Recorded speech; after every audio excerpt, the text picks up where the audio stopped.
Long Beach City College presents the Academic Challenge Bowl. Join us as teams from 6 local high schools compete for cash prizes and the coveted Challenge Bowl. Now, here's your host, Dan Reddington. Here I am. Hello, everybody. Welcome to the Academic Challenge Bowl. It's our 5th season, and all over town, people are asking that question. Who's going to win the Challenge Bowl this year? Will it be defending champion St. Anthony? Will it be last year's runner-up and one-time champion Millikin? How about 2-time runner-up Jordan? Or maybe one of the other teams who we haven't seen in the finals yet who had good teams this year, Lakewood, Pauley, or Wilson? Who knows? But we have 10 weeks to figure it out here. We have our double elimination tournament. We have 2 teams ready to go tonight, and we're all excited here for our 5th season of the Academic Challenge Bowl. So let's go meet tonight's 2 teams, Millikin and Lakewood.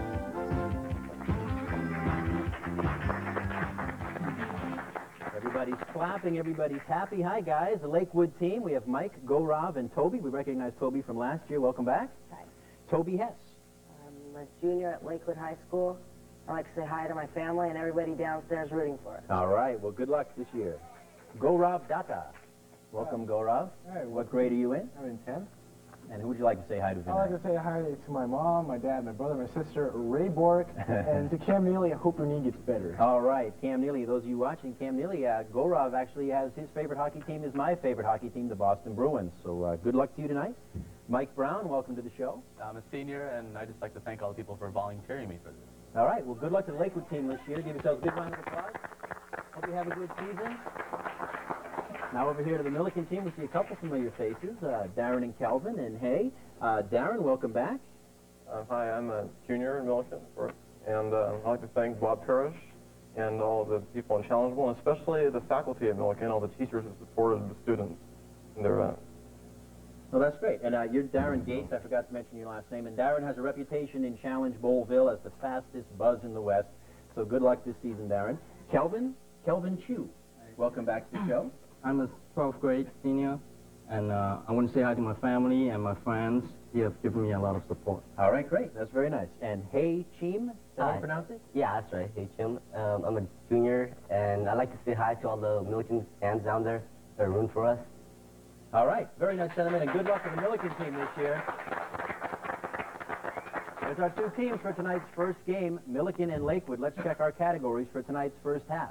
Current events, geography, history, literature, and science. As always here on the Challenge Bowl, as those of you who've been watching now for going into our 5th year know, we play 4 rounds in 2 halves. In the first half, correct answers are worth 5 points. In the second half, correct answers are worth 10 points. We have bonus questions thrown in, and we have an exciting speed round to end every half. So we got a whole lot of fun coming up. Just stay tuned and watch us every night when we play these games, because we have a good season in store for you. We tossed a coin before the game. The Lakewood team won. Toby will start off the game with control of the board. Good luck to both teams. Here we go. Okay, we'll start with geography. Our first question in geography, it is worth 5 points. What is the highest mountain in North America? Darren. Mount McKinley. Mount McKinley is correct, and Darren starts off another season with a fast buzz-in. Go ahead, Darren. I'll take current events, please. I'm sorry, current events? Current events, our first question in that category. Who is the current Secretary of State of the U.S.? Toby. James Baker. James Baker is correct. And it is 5-5. Just a reminder now, we have a lockout buzzer, and you won't be able to buzz in until the question's finished. So, Darren, you were quick, but Toby got in right first after the light was on. Toby, choose a category. Literature. First question in literature, worth 5 points. What was the last work that Herman Melville wrote? Darren. Moby Dick. Incorrect. Someone on Lakewood. Take a shot. Billy Budd was the answer we were looking for, and Toby is still in charge. Stay with literature. All right. Second question in literature. It's a bonus question, which means that the team which answers correctly gets a shot at a free question. Who wrote the poem, The Song of Hiawatha? Darren. Oh, boy. Ooh, time's up on Lakewood. Take a guess. Toby. William Faulkner. No, it was Henry Wadsworth Longfellow was the answer. It is 5-5, and Toby, you're still in control. Literature again. Third question in literature. What Southern author's first novel was A Soldier's Spy? Darren. William Faulkner. William Faulkner is correct. 10-5. Millikin with the lead. Darren in control. Current events, please.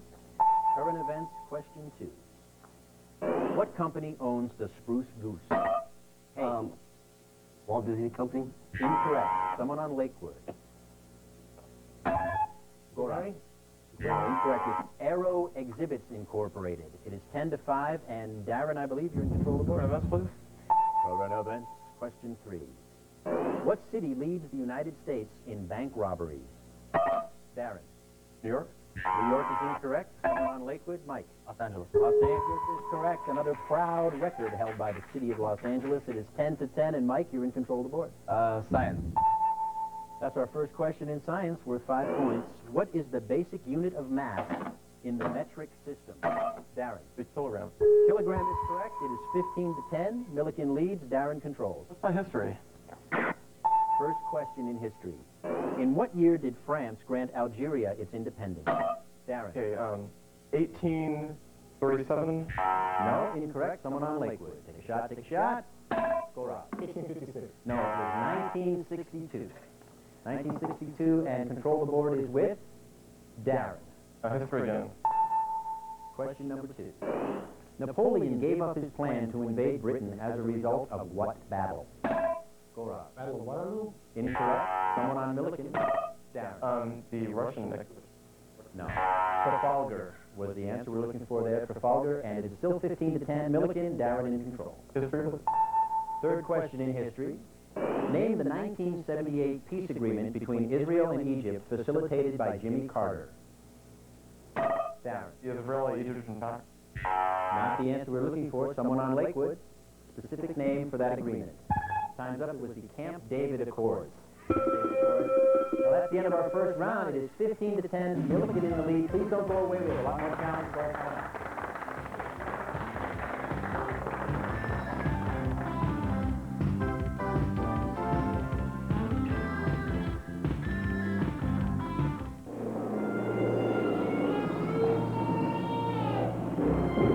If you're the kind of person who'd rather tune an engine than eat, who reads a tachometer like a love story, or hearing the roar of fully blown horsepower is a lullaby, have we got a machine for you. And in the hands of the right mechanic, it'll blow the doors off anything. Aim high, Air Force.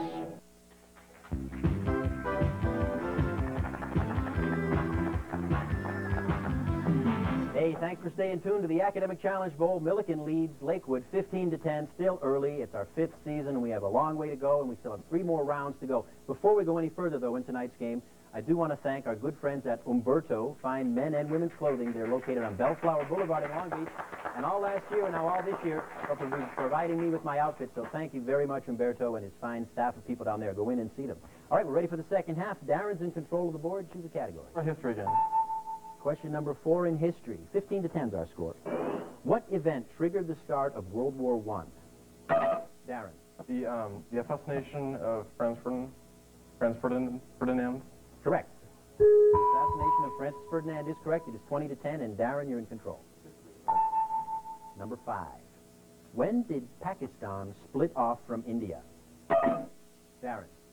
Oh boy. 1964. Incorrect. Someone on Lakewood. 1947. Gaurav is correct. 1947. It is 20-15, and you told me Gaurav is an Indian name, right? Yeah. So you'll know that one right there. I'll Go ahead, take choose a category. I'll take geography. Geography, our second question in our category. What river forms a border between China and North Korea? The Yalu. Yalu River, 20-15. Gaurav's in control of the board. I'll take geography again.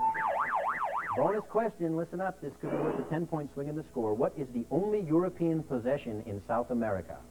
Darren. French Guiana. French Guiana is correct. It is 25-15, and this bonus question is just for the Milliken team. What 2 South American countries have a predominantly European population?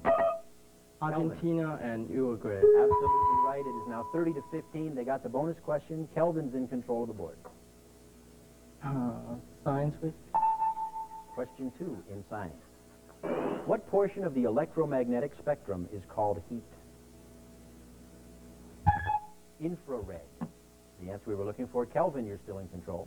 That would be 30 degrees Kelvin. Current events, Kelvin, please. go ahead. Current I'm sorry? events, please. Current events. Question number 4 in current events. A military government seized control in which nation after the election of Muslim fundamentalists? Gaurav. Iran? Incorrect. Someone on Milliken. Darren. Iraq. No. Algeria was the answer we're looking for. And Kelvin, you're still in control. Geography. Our fourth question in geography. What is an east-west line of global grid, also called a latitude? If you hit it again, didn't register in. Go, Rob. Equator? Nope. Someone on Milliken. Take a shot. What is an east-west line of global grid, also called a latitude? Hey. No. Parallel is the answer we're looking for. Not a specific one, but just the name for them. Kelvin, I believe you're still in control. Geography, please. Question number 5, as we are stuck on 30 to 15, what are the names of the 2 islands that form New Zealand? Darren. North Island and South Island. That is correct. 35 to 15. Darren, go ahead. Literature. Question number 4 in literature. Who used the pseudonym Diedrich Knickerbocker for writing History of New York? Darren. Ooh, someone on Lakewood. Take a guess, take a guess, take a guess. Time's up. Washington Irving. Hey, you know what that sound means if you've been paying attention, and if you haven't been, I'll let you know right now. It's time for our speed round. What we have is we have 60 seconds of rapid-fire questions. Only the first person to buzz in gets a chance to answer. If he's correct, his team will gain 5 points. If he's incorrect, his team will lose 5 points. May I have 60 seconds on our speed round clock, please? Thank you. Here we go. Who wrote The Grapes of Wrath? Darren. John Steinbeck. Correct. What nation was established in the Middle East in 1948? Darren. Detroit. Correct. New Delhi is the capital of what country? Darren. India. Correct. Who was the fascist leader of Spain during World War II? Darren. Franco. Correct. What was Thornton Wilder's first major play produced in 1978? Darren. Artown. Correct. What country controls Easter Island? Gorov. Oh, Chile. The Zimmerman telegram was sent to which nation? Darren. Mexico. Correct. How many grams in a kilogram? Darren. Correct. What scale measures the magnitude of an earthquake? Mike. Richter scale. Correct. Who invented the first electric battery? Darren. Volt. Correct. How many sides does a hexagon have? Mike. 6. Correct. Lake Nasser lies on what river? Darren. The Nile. Correct. What poet became the editor-in-chief of the New York Evening Post? William Cullen Bryant. Who was the czar who freed the Russian serfs? Time's up on that. It was Alexander II. What's our score at the half? Milliken 80, Lakewood 20. Don't go away. A whole other half coming up.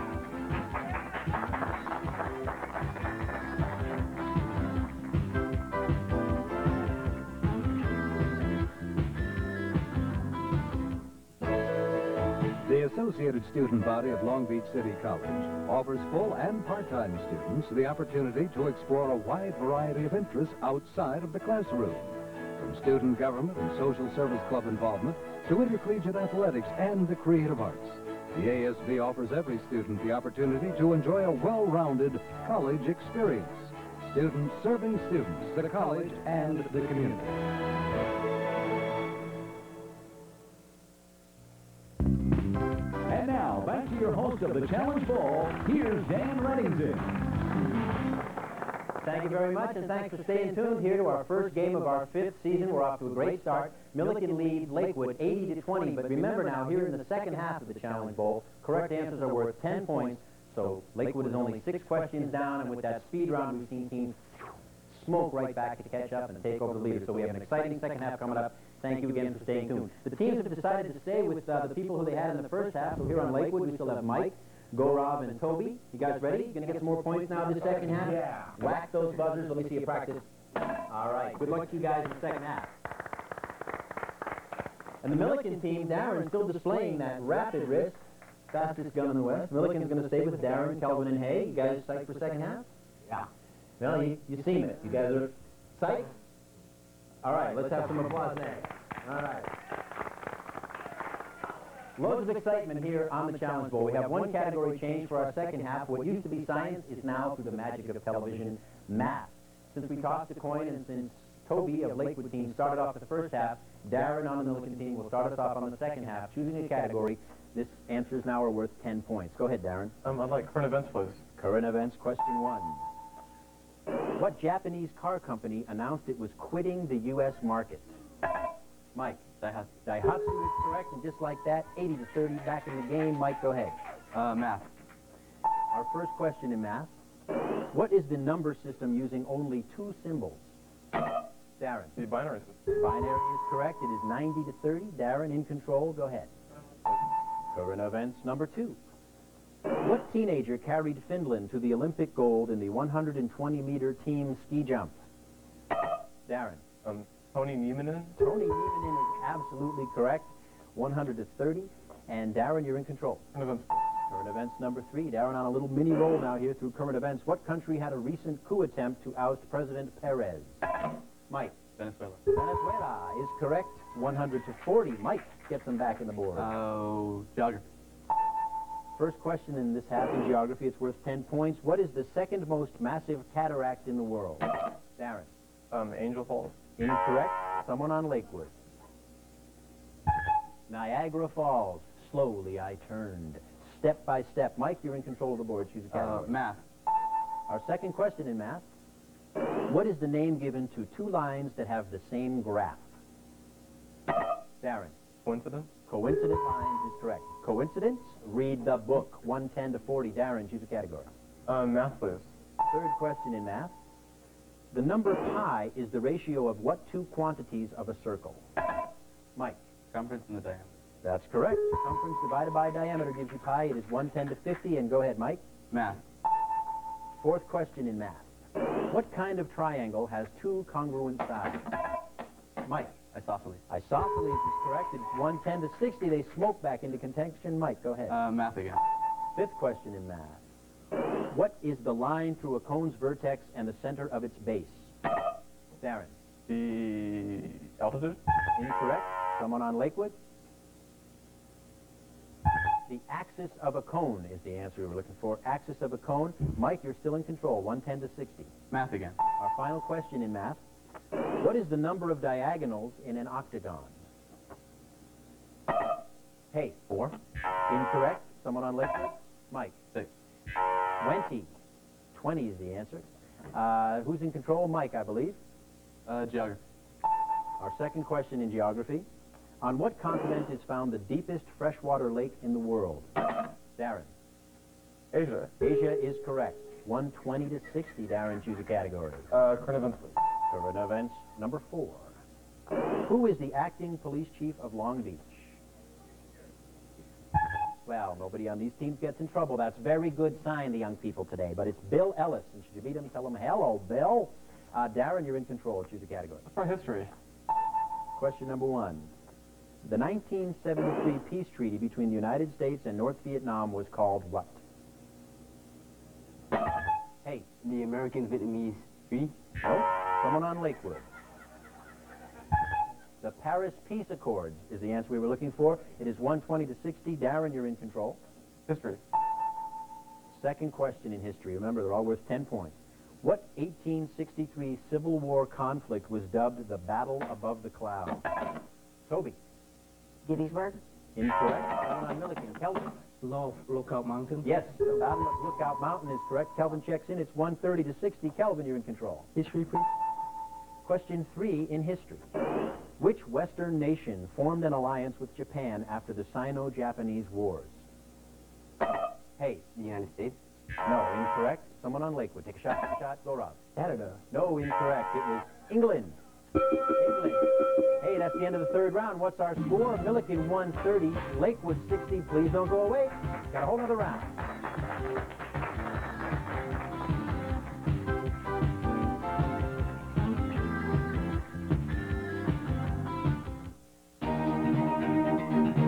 We're the Athletic Associates of the Long Beach City College Foundation, providing additional resources for the athletic programs at Long Beach City College.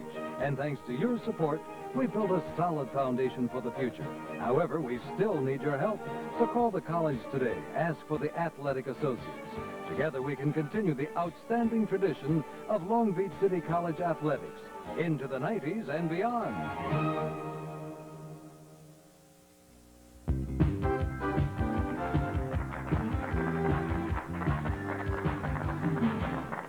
Milliken 130, Lakewood 60. We're ready for our fourth round. Are you enjoying tonight's game? We know you are. We have 9 more weeks of Challenge Bowl excitement coming up, and we want you to watch. Next week's game will be defending champion St. Anthony versus a good Jordan team that has been a runner-up 2 times. You can see all those games, and we hope you will, 8 o'clock every night in Long Beach on Channel 32 and in Lakewood on Channel 44. Stay with us all season. We're going to have a lot of fun. When we left, Kelvin was in control of the board. So, Kelvin, choose a category. Can I have current events, please? Current events number 5. Remember, they're worth 10 points. What space shuttle made the first voyage of 1992? Hey. Discovery. Discovery is correct. It is 140 to 60. And, hey, you're in control of the board. Literature, please. Literature question number 1. Which American author introduced Natty Bumppo and Leatherstocking Tales? Toby. James Fenimore Cooper. That is absolutely correct. 140 to 70. Toby, you're in control of the board. Current events. Current events question 6. What country's Premier Savisaar resigned after leading it to independence from the Soviet Union? Hey. Georgia? Incorrect. Somebody on Lakewood? Mike. Estonia. Estonia is correct. It is 140 to 80. And Mike, you're in control of the board. History. History question 4. It's a bonus question. Listen carefully. This could swing the score 20 points either way. Who were the leaders of the big 3 allies of World War II? Kelvin. Winston Churchill, Stalin, and Roosevelt. Absolutely correct. And a big score there for Kelvin. Nice job. It's 150 to 80. And then this bonus question now is just for the Millikan team. Who was the leader of the Soviet Union during the Cuban Missile Crisis? Darren. Khrushchev. Nikita Khrushchev is correct. It is 160 to 80. Darren, you're in control of the board. Let's try literature. Second question, another bonus. Here we go. According to Hemingway, all American literature comes from what Twain novel? Toby. Adventures of Huckleberry Finn. Absolutely right. This bonus question now is just for Lakewood. How old is Huck Finn in the novel? No, this is just for the Lakewood team. How old is Huck Finn in the novel? Toby. 13. No, he's 12. He's 12, but it's 160 to 90, and Toby, you're in control of the board. Geography. Another bonus. Boy, they come at you like that here on the Challenge Bowl. In what country is the Peloponnesian Peninsula found? Gaurav. Vietnam? Incorrect. Someone on Millikan? Darren. Greece. Greece is correct. And this bonus question is just for Millikan. What sea lies between Greece and Turkey? Darren. The Aegean Sea. The Aegean Sea is correct. It is 180 to 90. Darren, go ahead. Choose a category. Literature, please. Third question in literature. What? No bonus. Who wrote Noon Wine? Toby. Mary Thompson. No, incorrect. Someone on Millikan. Good guess, though. Good guess. Hey. Catherine Ann Porter. Oh, you got it. Catherine Ann Porter. Yeah, he didn't even know, and he got it. Good going. When things go well, they go well. Hey, you choose a category. Literature, please. Question number 4. What is poetry written in unrhymed iambic pentameter called? Mike. Blank verse. Blank verse is correct. 190 to 100. Mike, go ahead. Geography. Question number 4 in geography. The Isle of Man is located in what sea? Mike. The Irish Sea. The Irish Sea is correct, and I like it too. 190, 110. Mike, choose a category. Geography. Question 5 in geography. What is one complete turn of the Earth on its axis called? Darren. Revolution. No, incorrect. Someone on Lakewood. Toby. Rotation. Rotation is correct. 190 to 120. Toby. Geography. Last question in geography. Victoria Island is in which Canadian province? Go, Rob. British Columbia. Incorrect. Someone over here on Millikan. Darren. Nova Scotia. Northwest Territories is the answer we have here. Northwest Territories. Go, Rob. You're in control of the board, I believe. Toby, I'm sorry. Toby, choose a category. Literature. Literature, question 5. What American poet was indicted in 1943 for treason for supporting Mussolini? Darren. Emerald Lazarus. Incorrect. Someone over here on Lakewood, take a shot. Go, Rob. Bill Smith. No, it was Ezra Pound was the answer we're looking for. Toby, you're still in control of the board, I believe. Literature. Last question in literature. What story by Stephen Vincent Benet features a Massachusetts senator? Toby. Devil and Daniel Webster. Correct. And Toby, is that the end of the round, or is that just the correct? That's the end of the round. Okay, that's what I thought. Here we go. It's ready for the speed round. Millikan 190, Lakewood 130. Very close. Only 6 answers separate the teams.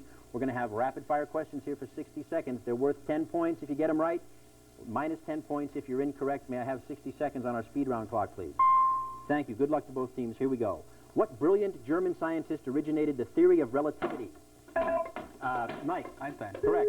What number is the multiplicative identity? Toby. 1. Correct. Who was the author of The Seawolf? Darren. Jack London. What river flows through Paris? Hey, Tim, the Seine. What is a substance composed of two or more metals called? Toby. Compound. Oh, an alloy.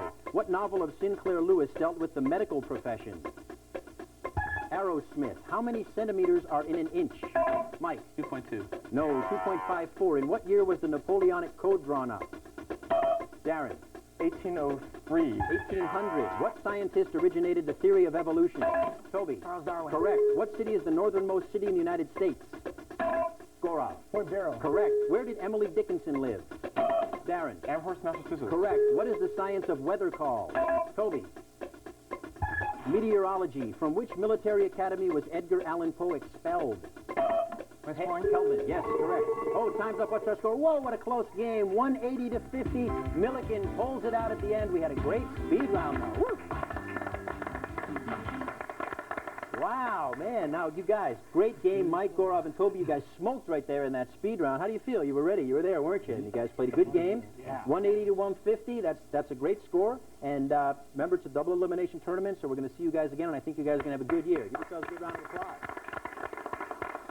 A little bit of a scare there at the end, wasn't it? It got real close. So you guys are looking to recapture the Challenge Bowl, and you're off to a good start, 180 points, and you beat a good team.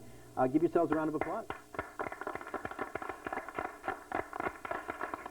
Now, we started a tradition last year, and we're continuing it this year. We're going to give an Academic Challenge Bowl T-shirt to the person who answered correctly. I'm getting a signal. No, we're not going to do that. Okay, we just got the new budget in on the Challenge Bowl, and the T-shirts are out. I'm sorry, I didn't get the memo. I'm out of the loop. Well, that's all for the Challenge Bowl this week. Milliken defeats Lakewood 180 to 150. We want to let you know and remind you that next week's game is defending champion St. Anthony versus Jordan. And you can see these games, and please join us. We're going to have a lot of fun. 8 o'clock every night in Long Beach on Channel 32 and in Lakewood on Channel 44. Please join us.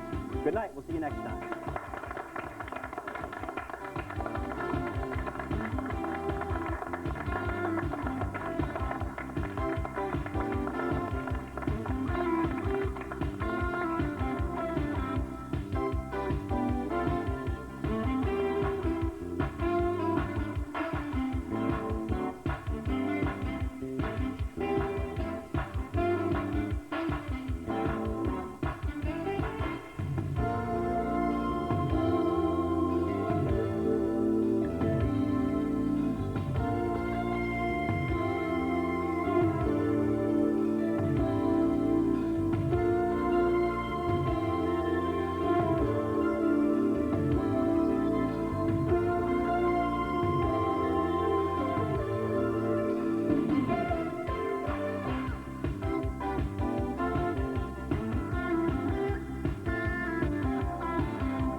Long Beach City College presents the Academic Challenge Bowl. Join us as teams from 6 local high schools compete for cash prizes and the coveted Challenge Bowl. Now, here's your host, Dan Reddington.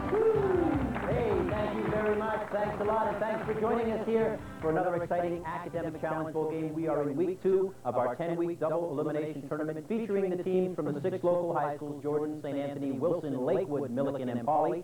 And if this season is going to shape up anything like last week's Milliken-Lakewood game, which was very close and very exciting and in doubt until the very end, we're going to have a very exciting year as we try to find a champion, a winner of that coveted Challenge Bowl trophy. Tonight, we have defending champion St. Anthony ready to go against a very good, very determined Jordan team. Let's go meet them over here.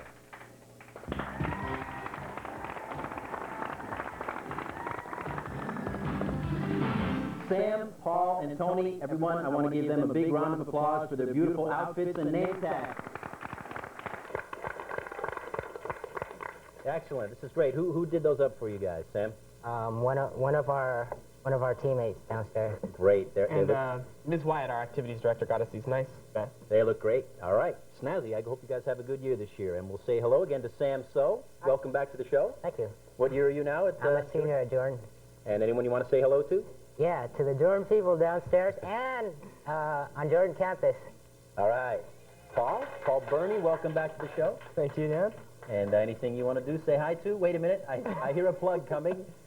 I'm the general editor of Stylus Literary Magazine. This is Jordan's award-winning literary magazine. It's ranked one of the top 3 in the nation, and you can buy one for $4. All right. And if you act now, you get the swimsuit issue and the Stylus phone. All right, Paul, good luck. Welcome to the show. Tony Nago, welcome to the show, Tony. Thank you. What year are you there at Jordan? 92. And anybody you want to say hello to? All the Panthers and Pantherists downstairs. All the Panthers and Pantherettes downstairs. Right, good luck to you guys. And once again, nice outfit. And now we have defending champion St. Anthony, and it looks like you guys have gone back to your lucky penny tradition, lining up the pennies right there on the thing. All right, good luck to you guys. We have some new players. We have Jennifer Bobier. Yes. Welcome to the show. What year are you, Jennifer? I'm a junior. And anyone you want to say hello to? Yeah, I want to say hi to all the St. Anthony people downstairs and to Toad the Snake. Toad the Snake. Who's Toad the Snake? Oh, he's our friend. He's your friend. Toad the Snake. Okay. Well, we have little sea urchins downstairs cheering on St. Anthony. Geraldine Yu, welcome to the show, Geraldine. How are you? Who do you want to say hello to? Okay, I want to say hi to Marisol, Carolyn, and everyone else downstairs. All right. What year are you? Junior. All right. Good luck this year. Almario Velez. Hi, Almario. How are you? Hello. All right. Almario has a lot of fans downstairs. What grade are you in, Almario? I'm in 12th grade. All right. And who do you want to say hello to? I'd like to say hi to all the St. Anthony fans downstairs and All right. Marisol. And Maricel, and not Toad the Snake? Oh, Toad the Snake, Okay, too. Bobo the Wonder Dog? And Okay, good luck to St. Anthony, defending champion. There are 2 teams. Our categories for tonight's first half: current events, geography, history, science, and math. As always, here on the Challenge Bowl, we play 4 rounds in 2 halves. In the first half, correct answers are worth 5 points. In the second half, correct answers are worth 10. We have bonus questions, and we have an exciting speed round to finish off every half. And last week, it was the deciding factor in Milliken's victory over Lakewood. So let's get on with the game. We tossed a coin. Jordan won the toss. So Sam So will choose a category, and let's go. Can I have current events, please? Current events, question number 1. Remember, these are all worth 5 points. What leader of the Salvadoran Right died recently? Roberto D'Aubisson is the answer we were looking for. Sam, you're still in control of the board. Current events again. Current events number 2. What has the proposed around-the-world balloon flight been called? Ooh, was he in on time? No. Earth Winds is the answer we're looking for. Earth Winds. Sam, you're still in control as we're sort of stuck here on 0-0. Can I have geography? You sure may. Let's get out of A wise choice, Sam. What mountain range separates France and Spain? Almario. Pyrenees. The Pyrenees is correct. We have our first score 5-0, and Almario, you're in control. Let's go back to geography. Our second question in geography, worth 5. What is the largest country in area in Africa? Geraldine. Sudan. Sudan is absolutely correct. 10-0. St. Anthony on a roll. Geraldine, you're in control. Let's stick with geography. All right. Our third question in that category. 90 degrees north latitude is also known as what? Paul. The North Pole. The North Pole. Ho, ho, ho. It is 10-5, and Paul, you're in control. Let's have current events again. Current events. Question number 3. Who is the United Nations Secretary General? Paul. The Cuellar. No, incorrect. Someone on St. Anthony. It is Boutros Ghali. Ah, yes, Dan, we knew it. And control the board is with Paul. Choose a category. Let's try current events again. All right.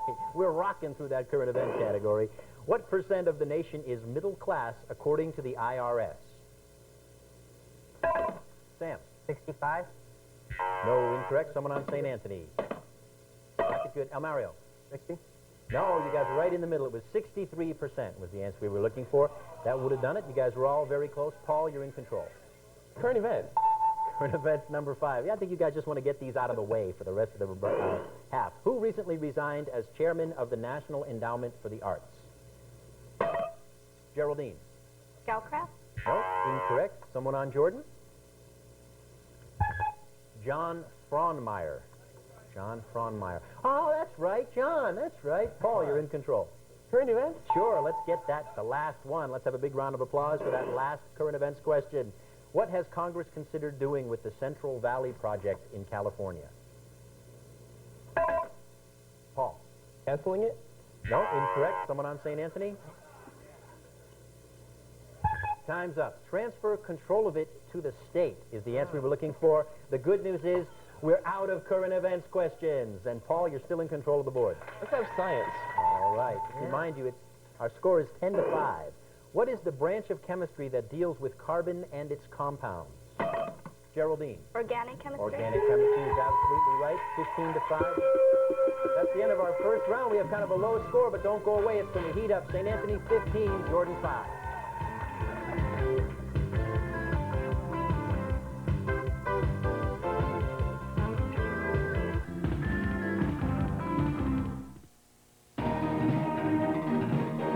Athletic Associates of the Long Beach City College Foundation, providing additional resources for the athletic programs at Long Beach City College.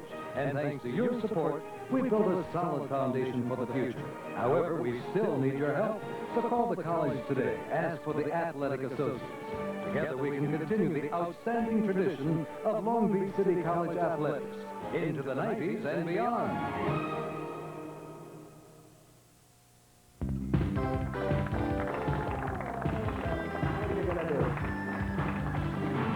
Hey, thank you for staying tuned. Welcome back to the Academic Challenge Bowl. St. Anthony leads Jordan 15-5. We have 3 more exciting rounds coming up. Before we get to them, I want to thank my good friend Umberto on Bellflower Boulevard in Long Beach for my fantastic outfit. Thank you, Umberto. All right, when we left, Geraldine was in control. So Geraldine, choose a category. Let's stick with science.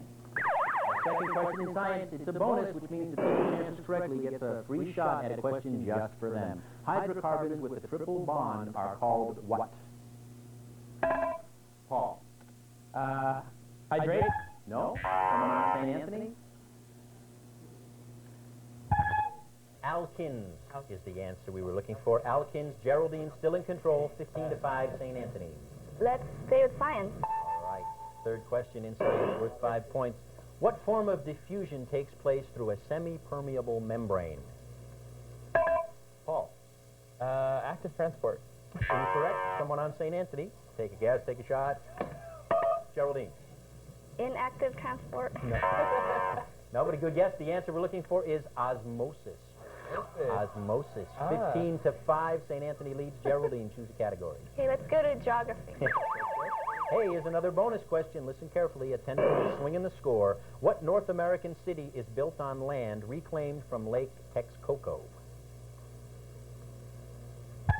Mexico City is the answer we were looking for there. Why? Because it's the right answer. That's why. Geraldine, you're in control. Choose a category. Math. Math, our first question in that category. Lines in a plane that do not intersect are called what? Geraldine. Parallel lines. Parallel lines is correct. 20-5, St. Anthony. Geraldine, choose a category. Math again. Second question in math. A mathematical sentence that says 2 or more expressions are equal is called what? Almario. Equation. An equation is correct. And it is now 25-5, St. Anthony with a 20-point lead. Almario, choose a category. Math, please. Another bonus question. Listen carefully. A point on the rim of a rolling wheel traces out what figure? Paul. A wave? No, incorrect. Someone on St. Anthony? I'm sorry? No, the answer is a cycloid. A cycloid is the answer we were looking for. Almario, you're still in control of the board. Let's go back to math. Our fourth question in math. 25-5 is our score. What maximum number of points can be present in the intersection of 3 parabolas with a circle? 12. They're not allowed to have calculators on the set, so that's why we had a little problem there. Almario, you're still in control. History, please. Our first question in history. What French wartime hero was responsible for establishing the Fifth Republic? Almario. De Gaulle. Charles de Gaulle is correct. 30-5, and Sacre Bleu, they are in the lead. Almario, choose a category. History, please. History. Number 2. The Sino-Japanese War was mainly fought over control of what country? Sam. Russia. No, incorrect. Someone on St. Anthony? Korea. The answer is Korea. And it's time for our speed round. St. Anthony 30, Jordan 5. What we do here on the speed round, in case you've just joined us, is we have 60 seconds of rapid-fire questions. Only the first person to buzz in gets a chance to answer. If he's correct, his team gets 5 points. If he's incorrect, his team will lose 5 points. May I have 60 seconds on the speed round clock, please? All right, and here we go. What is the simplest form of matter? Sam. Molecule. No, element. What author's first book was Flowering Judas? Almario. Catherine Ann Porter. Correct. What is the name of the Soviet-launched spacecraft that first orbited the Earth? Paul. Sputnik. Correct. What is a quick, cheap method of making steel from iron? Geraldine. Bessemer process. Correct. What is the number of degrees in a circle? Sam. 360. Correct. Who was the first woman to become English Prime Minister? Sam. Margaret Thatcher. Correct. In what famous novel is the narrator named Nick Carraway? Time's up. The Great Gatsby. A millennium consists of how many years? Who's in? Who's in? Nobody's in. Sam. 1,000. Correct. Who wrote The Color Purple? Jenny. Oh. Time's up. Alice Walker. What is a force that opposes motion? Almario. Friction. Correct. What nation contains the Dardanelles? Almario. Greece. No. Turkey. What university did F. Scott Fitzgerald attend? Tony. Princeton. Correct. And that's the time. It's the end of the first half. Our score, St. Anthony 35, Jordan 20. Please stay with us. We'll be right back.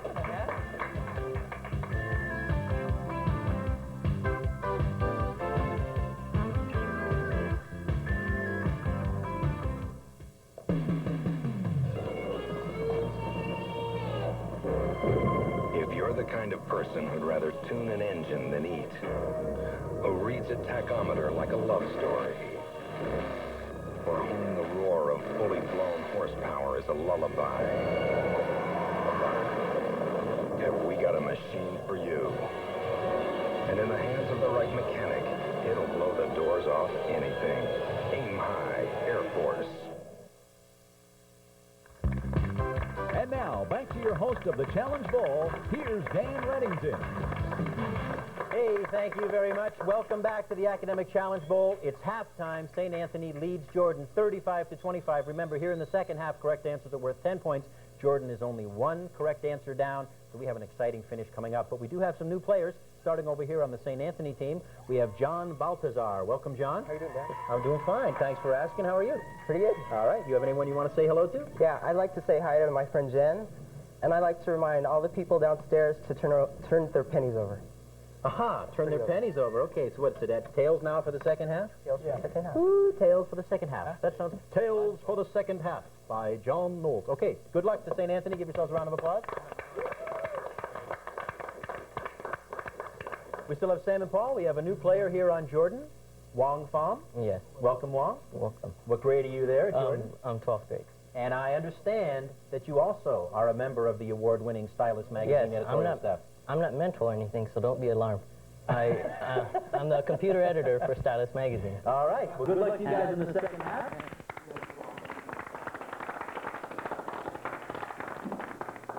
Don't be alarmed. All right, we have one category change here for the second half. Geography has been replaced by literature. And remember, correct answers here now are worth 10 points. We do have another speed round. We have several more bonus questions. And since Jordan started off the first half, we will start off the second half with St. Anthony. Our new player, John Baltazar. John, choose a category. Let's go. Dan will take literature. All right. First question worth 10 points here in the second half. Call Me Ishmael is from what famous novel? Wong. Moby Dick. Moby Dick is correct. And just like that, ladies and gentlemen, we have a tie score, 35-35. Wong, choose a category. Math for 100. Math for 100. I am alarmed.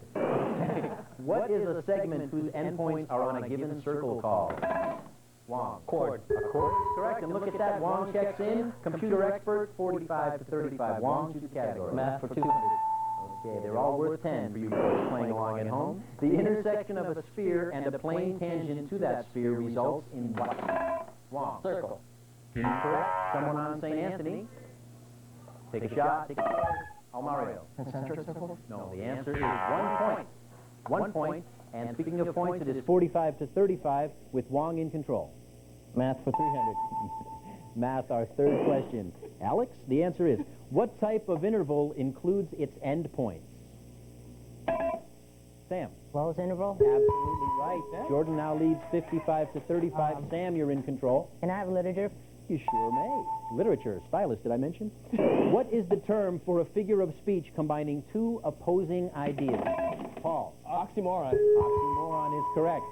Or like, let's say, I know that intelligent story, so I'm game show sorry. host, for instance. Okay, Paul, you're in control. Let's go back to 65, math. 35. Math, question number 4, worth 10 points.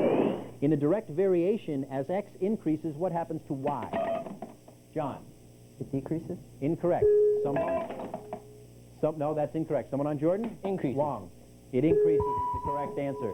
75 to 35, and our computer expert knows these math things. Go ahead, Wong. Math. For 600. Math. Our fifth question in math. Corresponding altitudes of similar triangles are proportional to what? John. The corresponding size. Absolutely right. 75 to 45. We have a great game heating up now. John, you're in control. We'll take literature, please. Our third question in literature. What American poet was also known for his biography of Abraham Lincoln? Wong. Ishmael. Incorrect. Someone on St. Anthony. John. Carl Sandburg. Carl Sandburg is correct. 75-55. John, go ahead. We'll take literature again. Our fourth question. It's a bonus. It could tie the score. Listen carefully. Who wrote Tin Lizzie? Sam. John Dos Passos. Correct. 85-55. This bonus question now is just for the Jordan team. Who was the subject of Tin Lizzie? Sam. A car. No, incorrect. It was Henry Ford who built the car, and it was called the Tin Lizzie, but that's good. You guys lead 85 to 35, and I believe Sam is in control of the board. Can I have literature? Our fifth question in literature. What author's final novel was The Marble Fawn? Geraldine. Nathaniel Hawthorne. Absolutely right. 85-65. Geraldine's in control. Literature again. Our last question in that category. What essay became the Transcendentalist Club's unofficial statement? Almario. Nature. Nature is absolutely right. 85 to 75. Almario choose. History, please.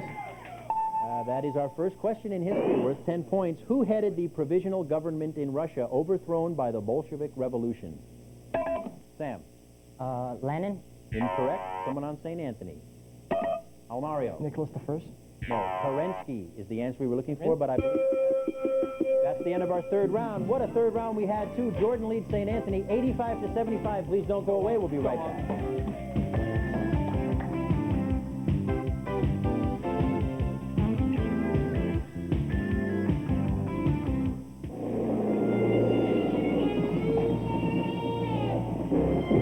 If you're the kind of person who'd rather tune an engine than eat, who reads a tachometer like a love story, for whom the roar of fully blown horsepower is a lullaby, have we got a machine for you. And in the hands of the right mechanic, it'll blow the doors off anything. Aim high, Air Force. What are we doing? Thank you for staying tuned to this exciting game. Boy, I was a little worried there after the first quarter, but both teams have really geared up, and we have an exciting game going. Jordan leads St. Anthony 85 to 75, and we have an exciting fourth round coming up. But before we do, let me show you how our 10-week double elimination tournament is shaping up. We threw all the school names in a hat, and here's how the pairings came out. Millikin and Lakewood was our first game. Pauley drew a bye. St. Anthony Jordan, that's the game you're seeing now. And Wilson drew a bye. Now, in week one, Millikin defeated Lakewood, so they advance in the winners round. Remember, we will see Lakewood again because it is a double elimination tournament, and that has set up next week's game, which will be Millikin versus Pauley. And please join us. All these games so far have been very exciting, so you will want to tune in at 8 p.m. every night in Long Beach on Channel 32 and in Lakewood on Channel 44. Be there all year long as we find the Challenge Bowl champion. All right, when we left, St. Anthony was in control of the board with Almario choosing a category. Go ahead, Almario. History, please. Our second question in history. Remember, they're worth 10 points. What country's Commonwealth to the British Crown was created in 1900? Paul. Scotland. Incorrect. Someone on St. Anthony. John. India. No. Australia was the answer we were looking for. Almario is still in control. History. It's a bonus question. Listen carefully. What work published in 1848 by Marx and Engels called for a working class revolution? Paul. The Communist Manifesto? Absolutely right. And this bonus question now is just for the Jordan team. What socialist advocate died in London in 1883? Wong. Stalin. Karl Marx was the answer. But Jordan leads 95 to 85, and Paul, I believe, is in control of the board. Let's say current events. Current events, our first dip into the current event category here in the second half. Where will the Democratic National Convention be held? Paul. New York. Can you be more specific? New York City, New York. No, sorry, someone on St. Anthony. Geraldine. Albany, New York. No, the answer we're looking for is Madison Square Gardens. But Paul, you're still in control of the board, 95-75. Let's go back to math. All right, why don't we? Our last question in math. The non-parallel sides of a trapezoid are called what? Sam. Leg. She's got legs, is absolutely right. 105-75. Sam, you're in control. Let me have current events, please. Current events, question 2. Which shoe company used an extensive ad campaign with decathletes Dave and Dan? Almario. Reebok. Reebok is correct. 105-85. Almario shoes. Current events. Current events number 3. Where have the leftover Desert Storm supplies been sent? Paul. Russia? That's correct. Or the former Soviet republics. It is 115-85 with Paul choosing the category. Current events. Current events number 4. What ex-astronaut and NASA administrator was unexpectedly fired by President Bush? Almario. Armstrong. Incorrect. Someone on Jordan. Richard Truly was the answer we were looking for. I believe Paul is still in control of the board. Let's go to science. All right, our first question in science. What is the unit used to measure the frequency of waves? Wong. Decibel. Incorrect. Someone on St. Anthony. Almario. Hertz. Hertz donut 115-95. Almario, you're in control. History, please. Our fourth question in history. What was Václav Havel's occupation before becoming Czech president? Paul. You're the shoemaker. Incorrect. Someone on St. Anthony. John. He's a steel worker. No, he was a playwright. He was the playwright. Almario's in control of the board. History, please. Our fifth question in history. What diplomat dominated the Congress of Vienna? Almario. Metternich. Correct. Metternich. 115-105. Almario's in control. History, please. History question 6. In what year did Napoleon make Joseph Bonaparte the King of Spain? Almario. 1808. 1808 is correct, and we have a tie score, 115-115. Almario, choose. Science, please. Our second question in science, and it's a bonus, so listen carefully. What does the Mercalli scale measure? John. Intensity of an earthquake. Absolutely right, and this bonus question is just for St. Anthony, which has stormed back into the lead. What is the highest rating on the Mercalli scale? Geraldine. Times 11. Absolutely right, and they have surged into the lead. And just like that, it is time now for our speed round. St. Anthony leads 135-115, but as we've seen in the speed rounds, it's still anybody's game. Correct answers are worth 10 points. Incorrect answers, a negative 10 points. Only the person to buzz in first gets a chance to answer the question. May I have 60 seconds, please, on our speed round clock? And good luck to both teams. Thank you. Here we go. What is the new name of Burma? Time's up. Myanmar. What Irish poet won the 1923 Nobel Prize for Literature? Geraldine. Henry James. No. William Butler Yeats. What is a polygon with 5 sides? Geraldine. Pentagon. Correct. Who was Germany's desert fox in World War II? Paul. Rommel. Correct. In what year was Moby Dick published? Geraldine. 1851. Correct. What is Japan's largest island? Almario. Honshu. Correct. What was the title of Ernest Hemingway's first novel? Sam. Son also right. Correct. What nation occupies the Gaza Strip? Geraldine. Egypt. No, Israel. A quadrilateral with 4 sides is called what? Almario. Parallelogram. Rhombus. What is Africa's largest lake? Geraldine. Lake Victoria. Correct. What is Sylvia Plath's last collection of poems published in 1966? Ariel. What is the basic unit of length or distance in the metric system? Paul. Meter. Correct. What sea borders Saudi Arabia on the west? The Red Sea. And time is up, and what's our final score? St. Anthony 165, Jordan 135. Whew. Let's all catch our breath here for a second, you guys. Great game, excellent game, 135 points. You guys played a great. and you looked marvelous, too, by the way. Let's give you guys a good round of applause. Don't forget, it's a double elimination tournament. We will see you guys in a couple of weeks. You guys played very well. Moving on over here to defending champion St. Anthony. You guys are off to a good start. Let's give a round of applause, though, to Jordan, who played a great game. And you guys played an excellent game. Now, you guys now are 1-0. We'll see you later on in the winners round, probably in 1 or 2 weeks. So keep going. And we are doing what we did all last year. And we have to make an announcement. Last week, Daryl Gates on Millikin had the most questions answered correctly, but we didn't have a T-shirt for Daryl. But Daryl, the T-shirt's in the mail. You earned it. Darren, I guess it was. Darren Gates. And Darren, how could I forget his name? He has about 18 T-shirts already. And tonight's T-shirt winner is Almario. Thank you, Angel. Almario, you get a lovely Academic Challenge Bowl T-shirt to wear proudly around campus. Congratulations. All right, that's it. That's all the time we have for tonight's game. Please don't forget to join us next week and every week. Next week's game will be Millikin versus Pauley, 8 p.m. every night. Long Beach, Channel 32, Lakewood, Channel 44. Be with us all year long, please. Good night.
Long Beach City College presents the Academic Challenge Bowl. Join us as teams from 6 local high schools compete for cash prizes and the coveted Challenge Bowl. Now, here's your host, Dan Reddington. Thank you very much. Hello, everyone. Thank you for tuning in to another exciting Academic Challenge Bowl game. We're in week 3 of our 10-week double elimination tournament featuring teams from our 6 local high schools, Jordan, St. Anthony, Wilson, Lakewood, Millikin, and Pauley. Our first 2 games went right down to the wire with an exciting speed round finish, so you will want to stay tuned for the entire season as we try to figure out who's going to win that coveted Challenge Bowl. Now, tonight, we have week 1 winner Millikin versus a team we're meeting for the first time this year, Pauley. Let's go over here and say hello.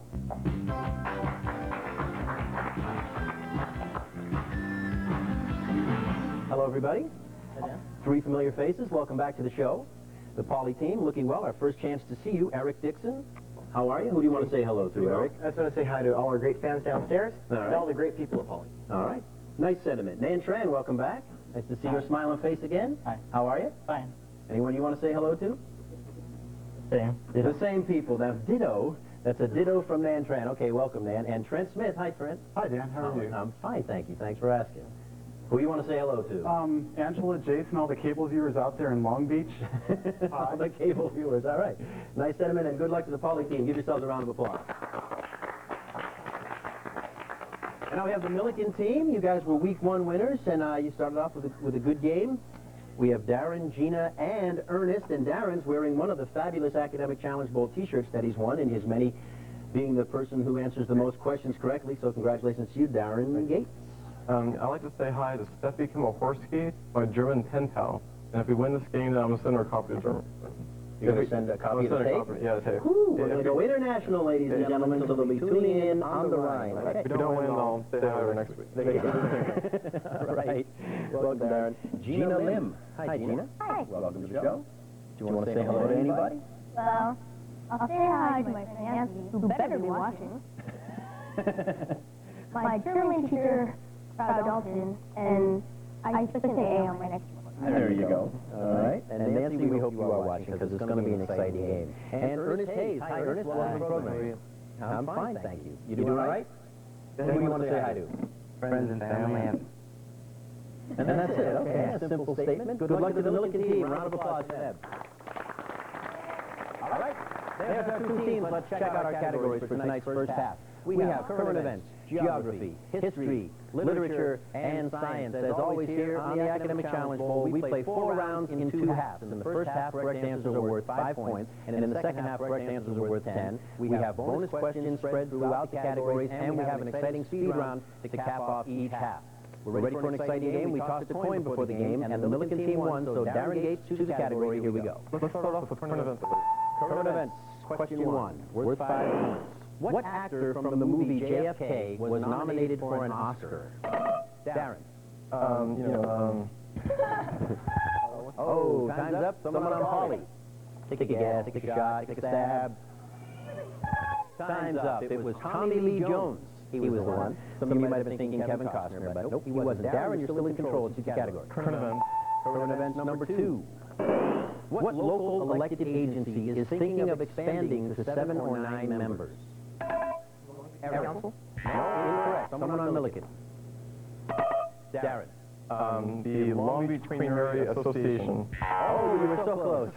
It's the Board of Supervisors is the answer that we were looking for, and Darren, you're still in control. Current events, please.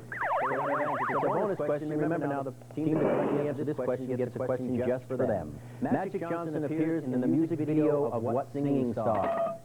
Ernest. Michael Jackson. Michael Jackson is correct. Milliken leads 5-0, and this bonus question is just for the Milliken team. What is the theme of Michael Jackson's latest world tour? Darren. Let's go to Africa. No, it's called Heal the World, Say Yeah.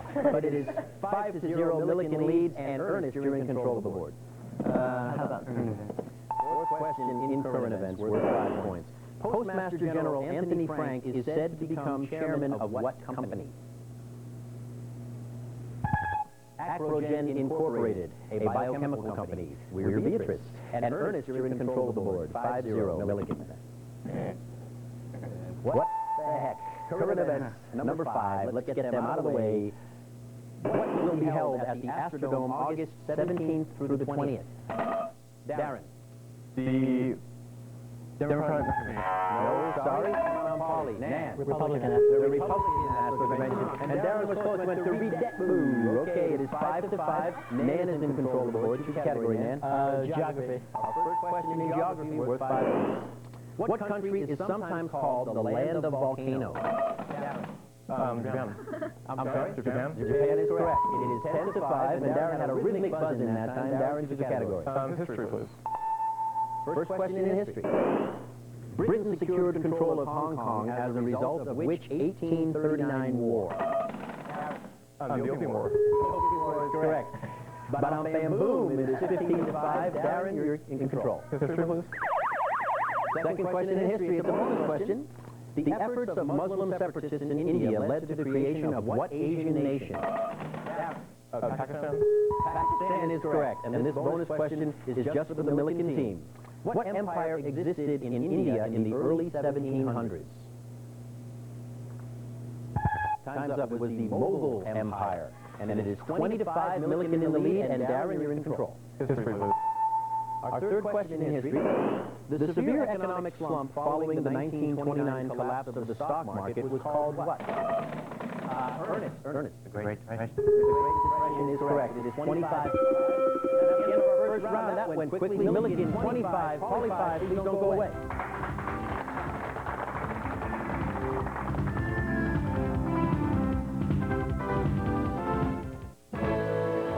The Associated Student Body of Long Beach City College offers full and part-time students the opportunity to explore a wide variety of interests outside of the classroom.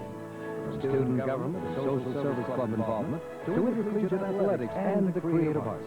The ASB offers every student the opportunity to enjoy a well-rounded college experience. Students serving students, the college, and the community.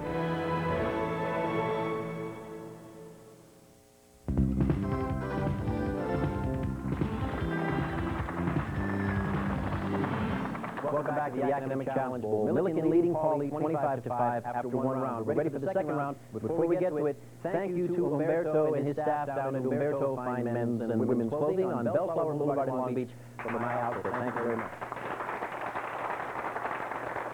All right, Darren is in control of the board with Milliken leading 25-5. Darren, go ahead. May we have history, please? Our fourth question in history worth 5 points. What French leader opposed Britain's entry into the common market? Darren. Charles de Gaulle. Right. It is now 30-5, and Pauley, start jumping in there. Darren's quick on that buzzer. Darren, choose a category. History, question 5. Name the leader who came to power in the Philippines in 1986. Trent. Courtney Keating. That's absolutely right. 30-10, and Trent, you're in control of the board. Let's go with science. First question in science. What is the study of the complex organic compounds in biological systems? Darren. Biochemistry. Biochemistry, correct. 35-10. Darren, you're in control. History, please. That's our last question in history. 5. Who became the youngest member of the Soviet Union's Politburo in 1980? Darren. Mikhail Gorbachev. Absolutely right. 40-10. Darren on a roll. Go ahead, Darren. Geography, please. Second question in geography. What is the highest waterfall in South America? Ernest. Angel Falls. Angel Falls, correct. It's in Venezuela. It is 45-10, and Ernest, you're in control of the board. Let's go with history. History. We don't have any more history. Geography. Our third question in geography. What state forms most of the southern boundary of Montana? Eric. Wyoming. Wyoming is correct. 45-15, and Eric checks in. Go ahead, Eric. Current events, please. Our last question in current events. Who is the president of South Africa? Darren.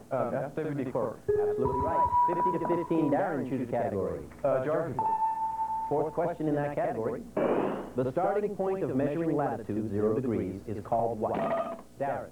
The equator. Nope. Not the answer we're looking for. Someone on Pauley. Nan. The Greenwich Point. No. The prime meridian is the answer we were looking for. The prime meridian. And Darren is in control. Darren, choose a category. Geography, please. Fifth question in geography. What is Africa's northernmost mountain range? Eric. Ooh. Someone on Milliken. Darren. The Atlas. The Atlas Mountains is correct. He thought he didn't know, but he did know. 55-15. Milliken leads. Darren, choose a category. Geography. Geography, our last question in geography. Which branch of the Alps appears in Romania? Nan. Romania Alps. I'm sorry? No, incorrect. Someone on Milliken. Darren. The Eastern Alps. The Transylvanian Alps is the answer we were looking for. Darren, you're still in control. Literature. Literature. First question in that category. Poor Richard's Almanac is associated with what famous American? Ernest. Ben Franklin. Benjamin Franklin is correct. 60-15. Milliken out in front. Ernest, choose. Literature. Second question in literature. Who wrote The Autocrat of the Breakfast Table? Darren. Holmes. Oliver Wendell Holmes is correct. 65-15. Darren, choose a category. Literature, please. Third question in literature. What literary device directly addresses an inanimate object, abstract idea, or absent person? Eric. Apostrophe. Apostrophe is correct. 65-20. Go ahead, Eric.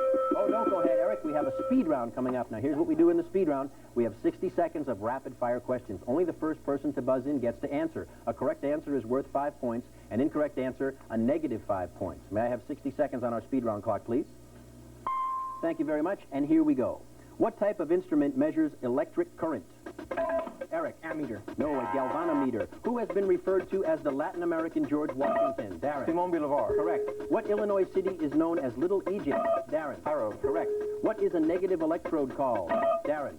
Cathode? Correct. What Arthur Miller play is about the Salem witchcraft tribe? Darren. The Crucible? Correct. What is the name of Japan's national legislature? Darren. The Diet. Correct.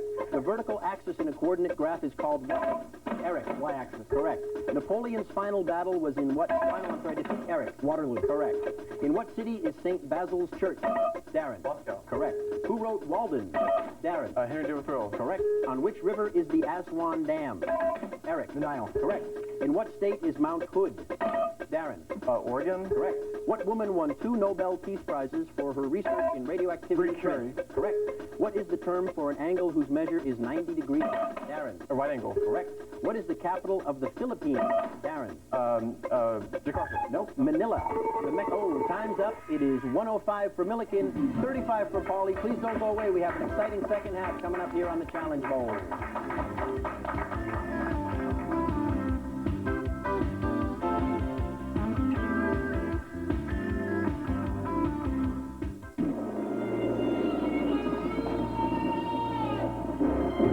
If you're the kind of person who'd rather tune an engine than eat, who reads a tachometer like a love story, for whom the roar of fully blown horsepower is a lullaby,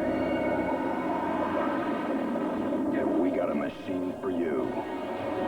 And in the hands of the right mechanic, it'll blow the doors off anything. Aim high, Air Force. And now, back to your host of the Challenge Bowl, here's Dan Reddington. Thanks for rejoining us here on the Academic Challenge Bowl. Milliken leads Pauly 105 to 35. Remember, here in the second half, correct answers are worth 10 points, so Pauly is only 7 questions down. We have some new players to introduce to you before we get to our second half, and we'll start over here with Milliken. Of course, they're staying with Darren, the fastest buzz in the West, and we have Kelvin Chu. Welcome back to the show, Kelvin. Want to say hello to anyone before we get underway? I want to say hello to my family and my friends and all teachers who support me. All right, great. And Michael McFarlane, welcome to the show. That's an Irish name, isn't it, Michael? Yeah. Hey, well, welcome to the show. Want to say hi to anyone? Yeah, my family and my friends and everyone downstairs. All right. Are they the same family and friends that Kelvin has? No. Some of the same friends, but a different family? Yeah. All right. Good luck to Milliken in the second half.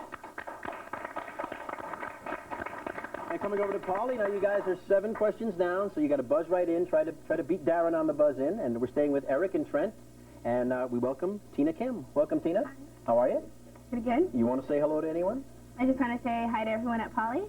How about Kelvin and Michael's family and friends? Say hello to them, too? Hi to them, too. All right. Good luck to the Pauly team in the second half. We're ready to go here in the second half. We've had one category change, as always. We changed one category for the second half, and this week we replaced current events with math. Remember now, here in the second half, correct answers are worth 10 points. We have more bonus questions, and we have that speed round, and every game so far has come down to that final speed round, so stay tuned. Since we kicked off the game with the Milliken team, Pauly will kick off. Eric, go ahead. Start the second half. Try science. First question in science, worth 10 points. What are the various resonant frequencies of standing waves called? Darren. Harmonics. Harmonics is correct, and it is 115 to 35. Darren, choose a category. History. First question in history. What was the name of the conflict between Napoleon and Spain and Portugal? Eric. The Iberian War. No, incorrect. Someone on Milliken. Darren. The Iberian Napoleonic War. Nope. It was the Peninsular War. The Peninsular War. Darren, you're in control. History, please. Second question in history. What empire ruled Serbia and Hungary in the early 19th century? Eric. The Austro-Hungarian Empire. That's correct. 115 to 45. Eric, you're in control. Science, please. Our second question in science. Which of the 8 colors of the rainbow would bend most if passed through a prism? Eric. Violet. Violet is correct. 115 to 55. Eric's on a roll. Science, please. Third question in science. Bonus question could swing the score 20 points. What is the scale that is used to measure acidity? Trent. pH. The pH scale is correct. This bonus question now is just for the Pauly team. What are the 2 products in an acid-base neutralization? Tina. Salt and water. Salt and water is absolutely right. And just like that, we have a close game, 115 to 75. Tina, choose a category. Literature. First question in literature, worth 10 points. For which novel did Eudora Welty receive a Pulitzer Prize in 1973? Was she in? Tina. The Optimist's Daughter. Absolutely right. Don't be so pessimistic. You were absolutely right. It is 115 to 85. Tina, choose a category. Literature. Literature, question 2. Bonus question. Who wrote The Scarlet Letter? Trent. Nathaniel Hawthorne. Hawthorne is correct. This bonus question now just for the Poly team, trailing 115 to 95. What does the letter A represent in The Scarlet Letter? Tina. Adultery. Adultery is correct. It is 115 to 105. And, boy, they stormed right back into a close game. Tina, choose a category. Literature. Third question in literature, worth 10 points. What famous James Thurber short story was first published in the New Yorker in 1939? Eric. Secret Life of Walter Mitty. Absolutely right. And we have a tie score, ladies and gentlemen. Eric, choose a category. Science, please. Our fourth question in science, worth 10. What is the force called that holds the nucleus of an atom together? Eric. The strong nuclear force.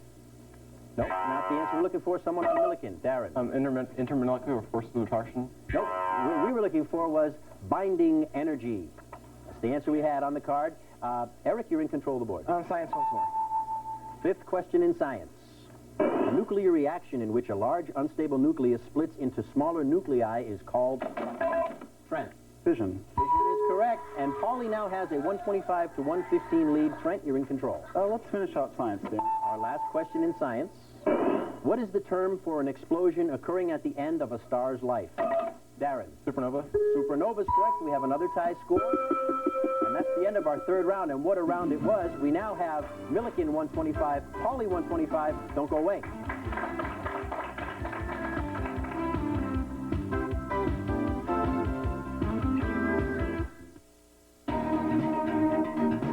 We're the athletic associates of the Long Beach City College Foundation, providing additional resources for the athletic programs at Long Beach City College. And thanks to your support, we've built a solid foundation for the future. However, we still need your help. So call the college today. Ask for the athletic associates. Together, we can continue the outstanding tradition of Long Beach City College athletics into the 90s and beyond.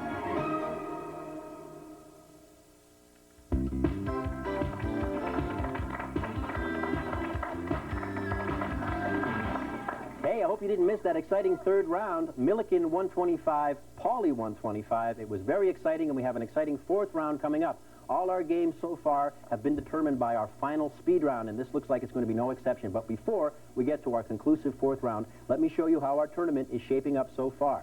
We tossed all the school names into a hat to start off the tournament, and these were the initial pairings: Milliken versus Lakewood, Paulie drew a bye, St. Anthony versus Jordan, and Wilson drew a bye. Now, in our first games, Milliken defeated Lakewood and St. Anthony defeated Jordan. They move on in the winner's round, but it is a double elimination tournament, so don't forget we will be seeing Lakewood and Jordan later on in the tournament, which sets up next week's game, which will be St. Anthony versus Wilson. Please join us. Boy, all these games have been really exciting, and we want you to tune us in every night at 8 p.m. in Long Beach on Channel 32 and in Lakewood on Channel 44 all season long. All right.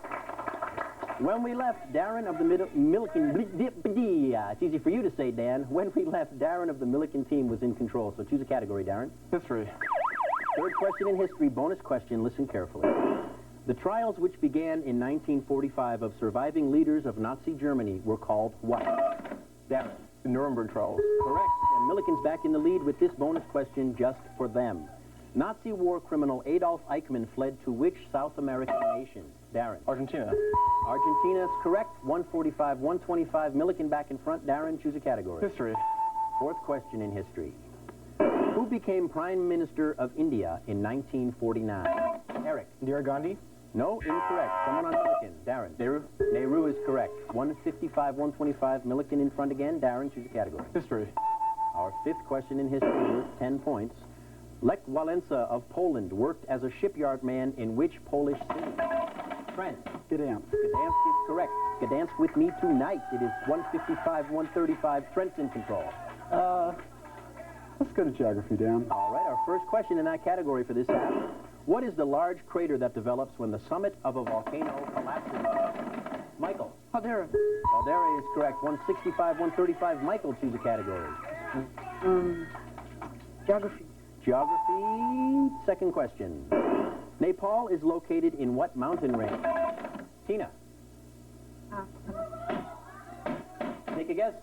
Time's up. Someone on Milliken. Darren. The Himalayas. The Himalayas is correct. 175, 135. Darren, you're in control. History. Our last question in history, worth 10 points. What nation issued the Balfour Declaration in 1917? Eric. Germany? Nope, incorrect. Someone on Milliken. Darren. France? Nope. It was Great Britain. And Darren, you're in control. Geography. Third question in geography. What is the longest river in Canada? Darren. Ooh, the Yosemite. Nope. Someone on Polly. Trent. St. Lawrence? No, it's the Mackenzie River. And Darren, you're in control. Geography. Fourth question in geography. What is the term for a river valley flooded by the sea? Darren. Delta? Nope.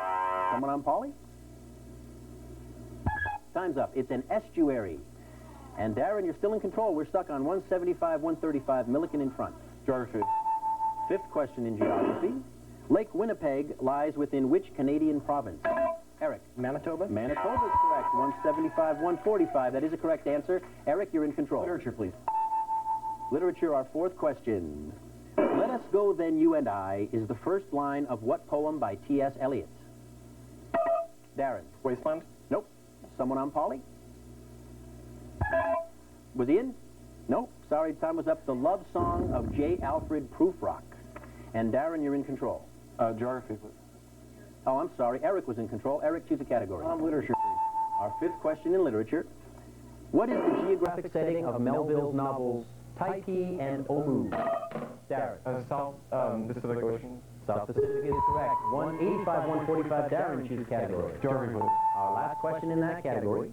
What two nations share the island of Santo Domingo? Darren. The Dominican Republic and Haiti. Correct. 195, 145. Darren, choose a category. Oh, great. Math. Our first question in math. What is formed by two distinct rays with a common endpoint? Tina. An angle? An angle is correct. And Tina, choose a category. Literature?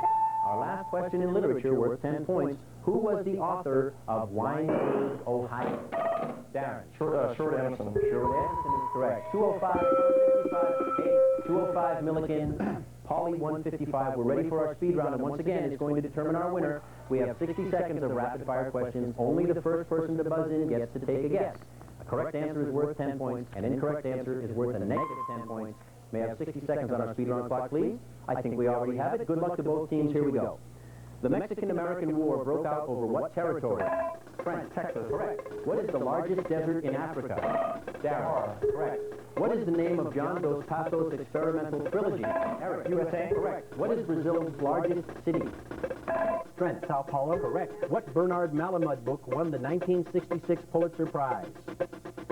Time's up. The Fixer. What country controls Gibraltar? Darren. Spain. Incorrect. Great Britain. What is the basic unit of measure of rotation? Michael. Degree is correct. In what year did Ernest Hemingway commit suicide? Darren. 1961. Correct. Who wrote Life on the Mississippi? Darren. Twain. Correct. What continent's northern coast was called the Barbary Coast? Darren. Africa. Correct. What is the capital of Nepal? Darren. Kathmandu. Correct. Who was the Bolshevik leader who came to power in Russia in 1917? Darren. London. Correct. What is the slope of a horizontal line? Eric. 0. Correct. How many Mexican states are there? Eric. 31. Correct. What is the smallest Canadian province? Oh, time's up. He wasn't in. What's our final score? Milliken 265, Pauly 205. Give yourselves a round of applause, Pauly. You made it a very exciting game. Down by 7 points at the half. You stormed back, you tied it, you went in the lead, and it was nip and tuck there right to the very end. So remember, it's a double elimination tournament. We'll be seeing you later on in the tournament, so give yourselves a round of applause. We'll see you again soon. Good game. And the Milliken team, you guys have 2 victories now under your belt. We'll be seeing you in a couple of weeks. How do you feel? Well, good victory, huh? It was good. They played a real tough game. Let's give them a round of applause, huh? All right. But I know what the burning question on everyone's mind is. Who is going to win this fabulous Academic Challenge Bowl t-shirt? What we're doing this year is we're giving one of these to the person who answers the most questions correctly in every game. And who is it tonight? Oh, no. Recount. All right, Darren, congratulations. You're wearing one. You have 8 at home, and congratulations to you. thank you, everyone, for joining us. That is our game for tonight, and once again, it was an exciting game, so you'll want to tune into all our games starting off next week. St. Anthony versus Wilson at 8 p.m. in Long Beach on Channel 32 and in Lakewood on Channel 44. Please stay with us all season long. Good night.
Long Beach City College presents the Academic Challenge Bowl.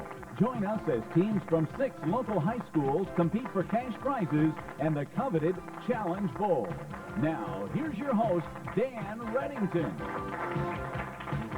Thank you. Hello, everyone, and welcome to the Academic Challenge Bowl. We are in week 4 of our 10-week double elimination tournament featuring teams from the 6 local high schools, Jordan, St. Anthony, Wilson, Lakewood, Milliken, and Pauley.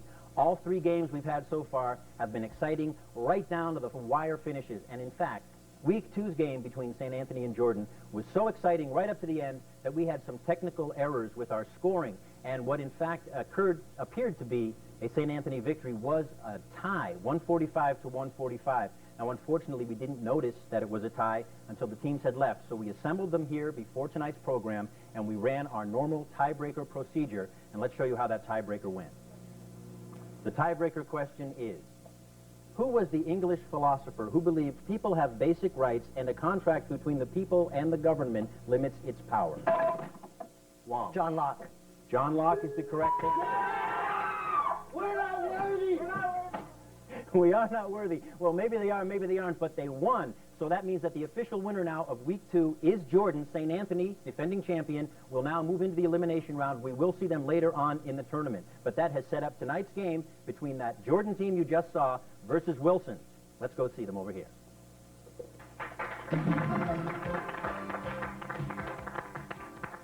Hey, guys. Welcome back. Quite an exciting finish to that game, huh? Yeah, definitely. You thought you'd lost, and here you are. You're in the winner's seat. Right. All right. And we are not worthy. What's that from? Wayne's World. That's the Wayne's World thing. Okay, well, let's say hello again to our 3 players. Sam So, welcome back, Sam. Thank you. You still working on that fabled magazine? Yep, I'm still in stylist.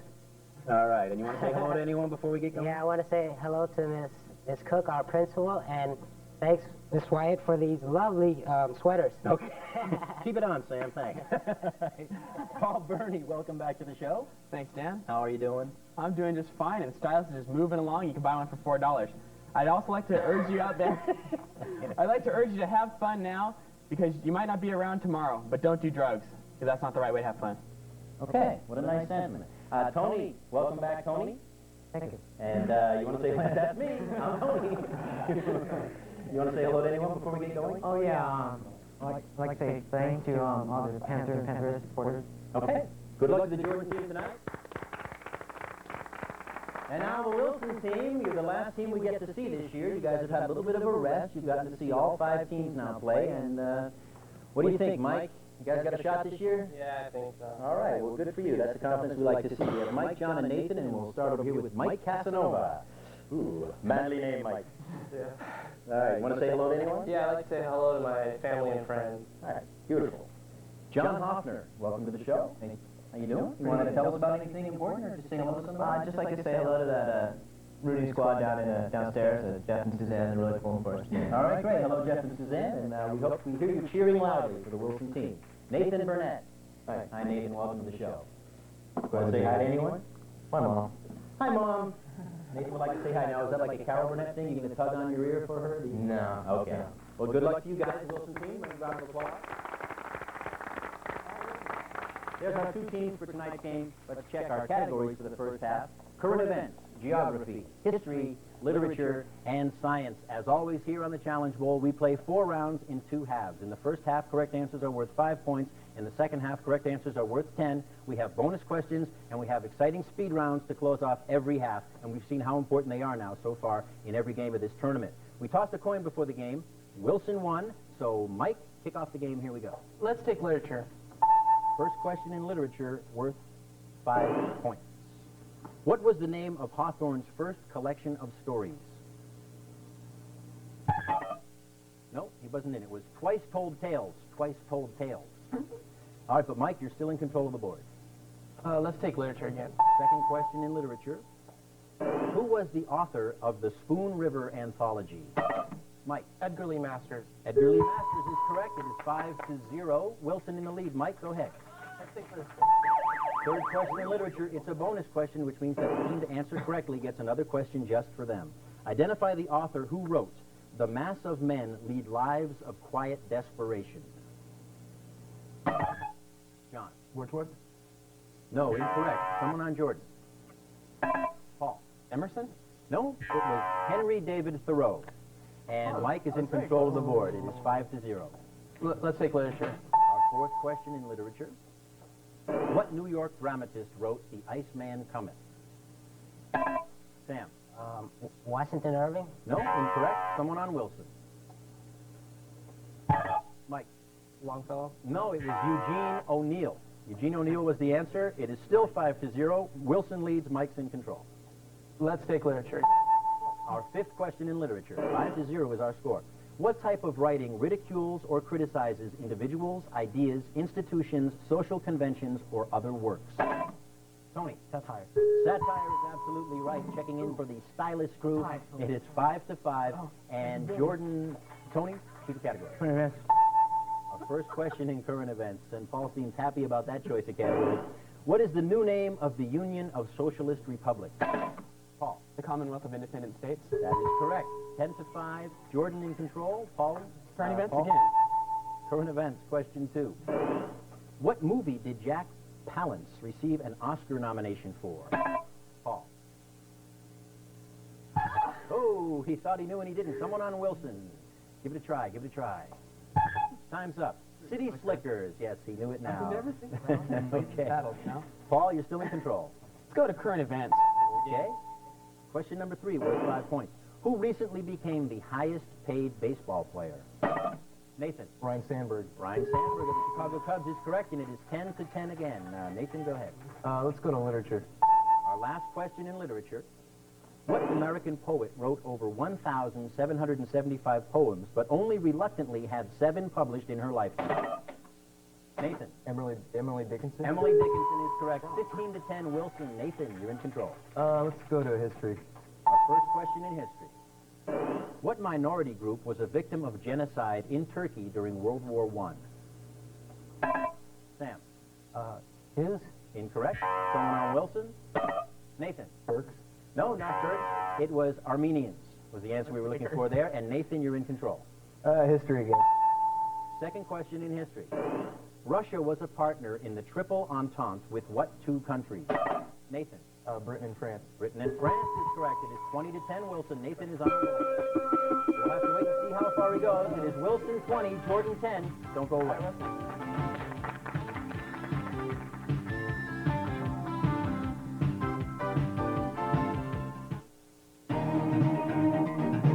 We're the Athletic Associates of the Long Beach City College Foundation, providing additional resources for the athletic programs at Long Beach City College.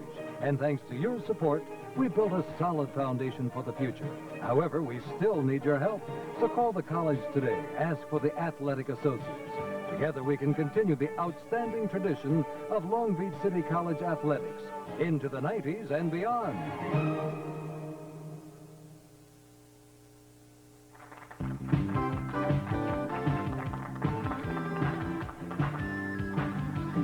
Welcome back to the Academic Challenge Bowl. Wilson 20, Jordan 10. We're ready for our second round, but before we do, I want to thank my good friends at Umberto Fine Men's and Women's Clothing on Bellflower Boulevard, where the fashion word is devastating.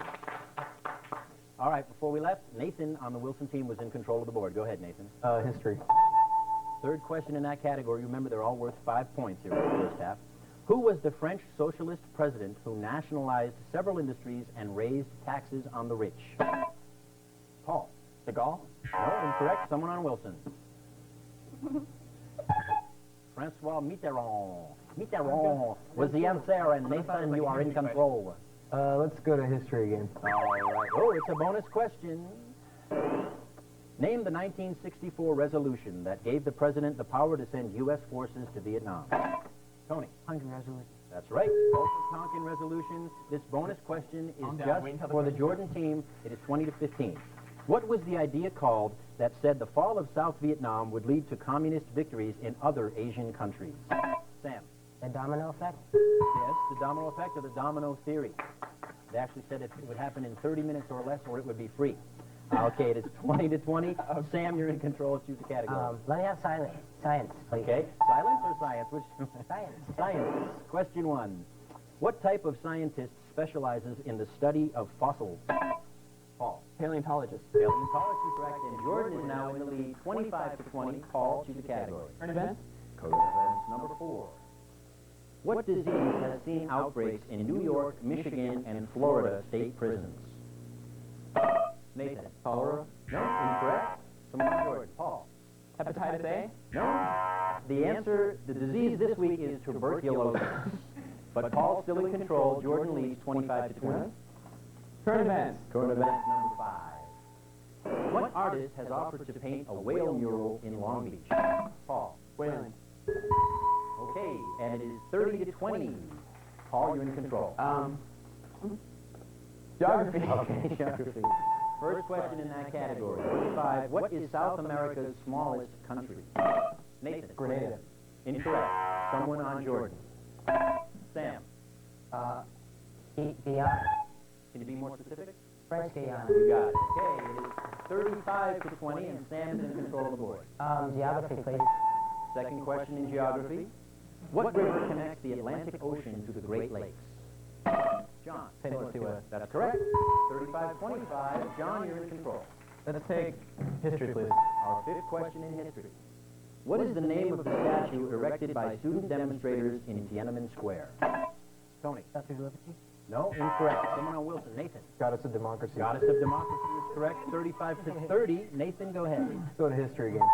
Our last question in that category. What international association of countries existed from 1920 to 1946 with 63 members? Sam. League of Nations? League of Nations is correct. 40 to 30. And it's time for our speed round here in the first half. Remember now, correct answers are worth 5 points. An incorrect answer is worth a negative 5 points. Only the first person to buzz in gets a chance to answer. May I have 60 seconds on our speed round clock, please? I may need some more questions, so can we get some over here, please? And here we go. Who wrote The Fall of the House of Usher? John. Pope. Correct. What is a 5-sided polygon? John. Pentagon. Correct. What is the world's longest river? Sam. Nile. Correct. Who wrote The House of Seven Gables? Nathan. Bret Hart. No. Nathaniel Hawthorne. What is the set of all points? Mike. Space. Correct. What is the capital of Ecuador? Sam. Quito. Correct. How many lines are there in a set stanza? Sam. 6. 6 is correct. How many members belong to the European Community? Nathan. 12. Correct. What is the name of forced labor camps in the Soviet Union? Nathan. Gulag. Gulags is correct. Radon, xenon, krypton, and argon are all examples of what family of elements? John. Noble gases. Correct. What is the property that describes the highness or lowness of sound? Paul. Pitch. Correct. What are sound waves with frequencies above... Oh, we didn't get to that. What's our score at the half? Jordan 60, Wilson 55. Don't go away. We have an exciting conclusion coming up.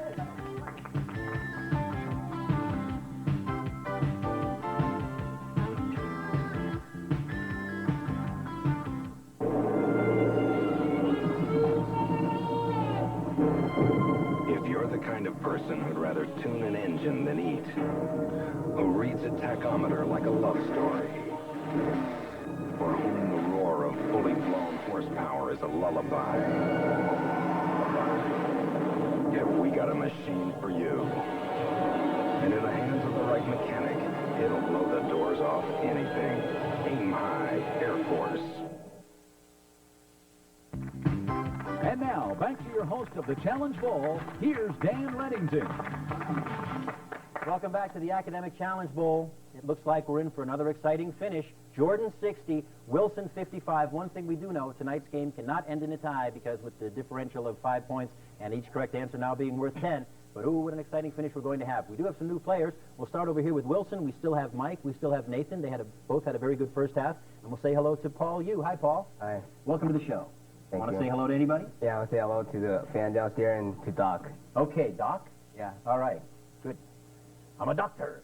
Welcome. Good luck to the Wilson team. And the Jordan team, with 60 points in the first half, we stay with Sam, we stay with Paul, and we welcome the hero of the tiebreaker, Wong Pham. Welcome back, Wong. Thank you. All right, and now are you going to be mental tonight like you were the first time you were here? Okay. But I'd like to say thanks to Mr. Coop for making me do a 4-page report on my hero, John Locke. John Locke. And I'd like to thank our wonderful coach, Stanley, who's helped us really well. All right, good luck in the second half of the Jordan team. We have one category change here for the second half. Math has replaced geography. Remember, here in the second half, correct answers are worth 10 points. We have plenty more bonus questions, and we do have that exciting speed round to conclude the game. Since Wilson started off the game, Jordan will start off the second half. Sam, choose a category. Math, please. Our first question in math is worth 10 points. What is the name for an algebraic symbol that can be replaced by one or more numerical values? Wong. Variable. A variable is correct. 70 to 55. Wong, you're in control. Math. Second question in math. What number did the Greeks not have a concept of? Paul. 0. 0 is correct. It is 80 to 55. Paul, you're in control. Third question in math, worth 10. What is a relation that is reflexive, symmetric, and transitive? Wong. Equal. Incorrect. Someone on Wilson? An equivalence relation is the answer that we were looking for. You're on the right track there, Wong, and Wong is still in control. Oh, Paul, I'm sorry. Paul, you're in control. Let's go to math. Fourth question in math, as we stay with math, worth 10. A segment of a circular line bounded by 2 endpoints is called what? Wong. Chord. No, incorrect. Someone on Wilson. Nathan. Arc. And arc is correct. It is 80 to 65. Jordan in the lead. Wilson in control. Go ahead, Nathan. History. Our first question in that category, worth 10. Which Central European nations merged on October 3rd, 1990? Sam. Germany. West Germany.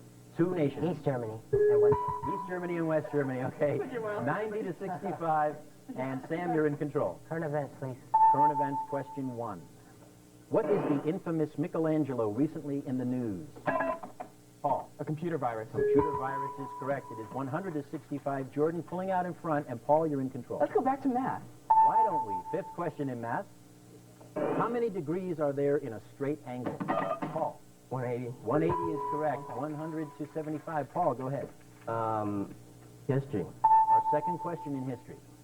What African nation was admitted to the British Commonwealth on May 9th, 1960? Paul. South Africa? No? Someone on Wilson. Was he in?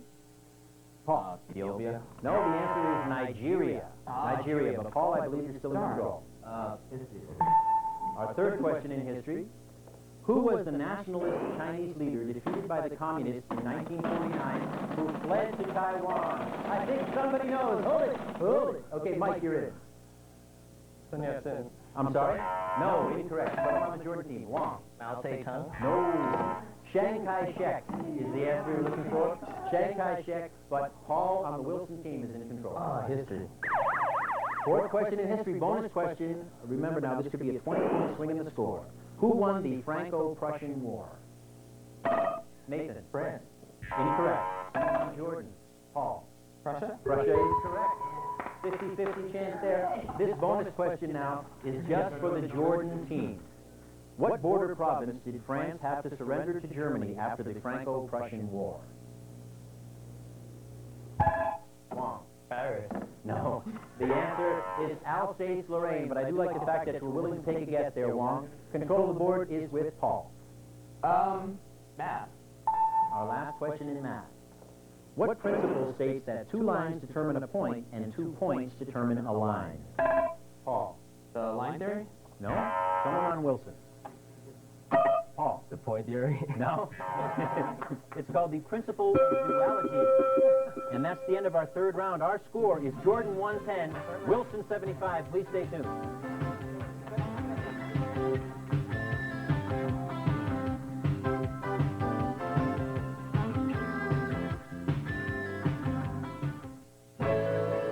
The Associated Student Body of Long Beach City College offers full and part-time students the opportunity to explore a wide variety of interests outside of the classroom.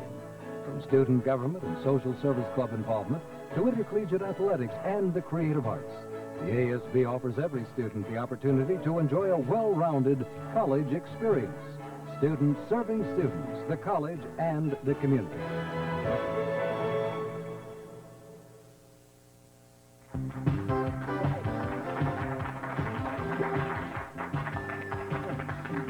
Welcome back to the Academic Challenge Bowl. Jordan 110, Wilson 75. An exciting concluding fourth round coming right up. But before we get to it, let me show you how our tournament is shaping up so far. There you see how the teams started off. Millikin played Lakewood, Pauley drew a bye, St. Anthony played Jordan, Wilson drew a bye. Both Millikin and Jordan, who won that exciting tiebreaker before tonight's show, advanced in the first round. Millikin played Pauley. Millikin was victorious.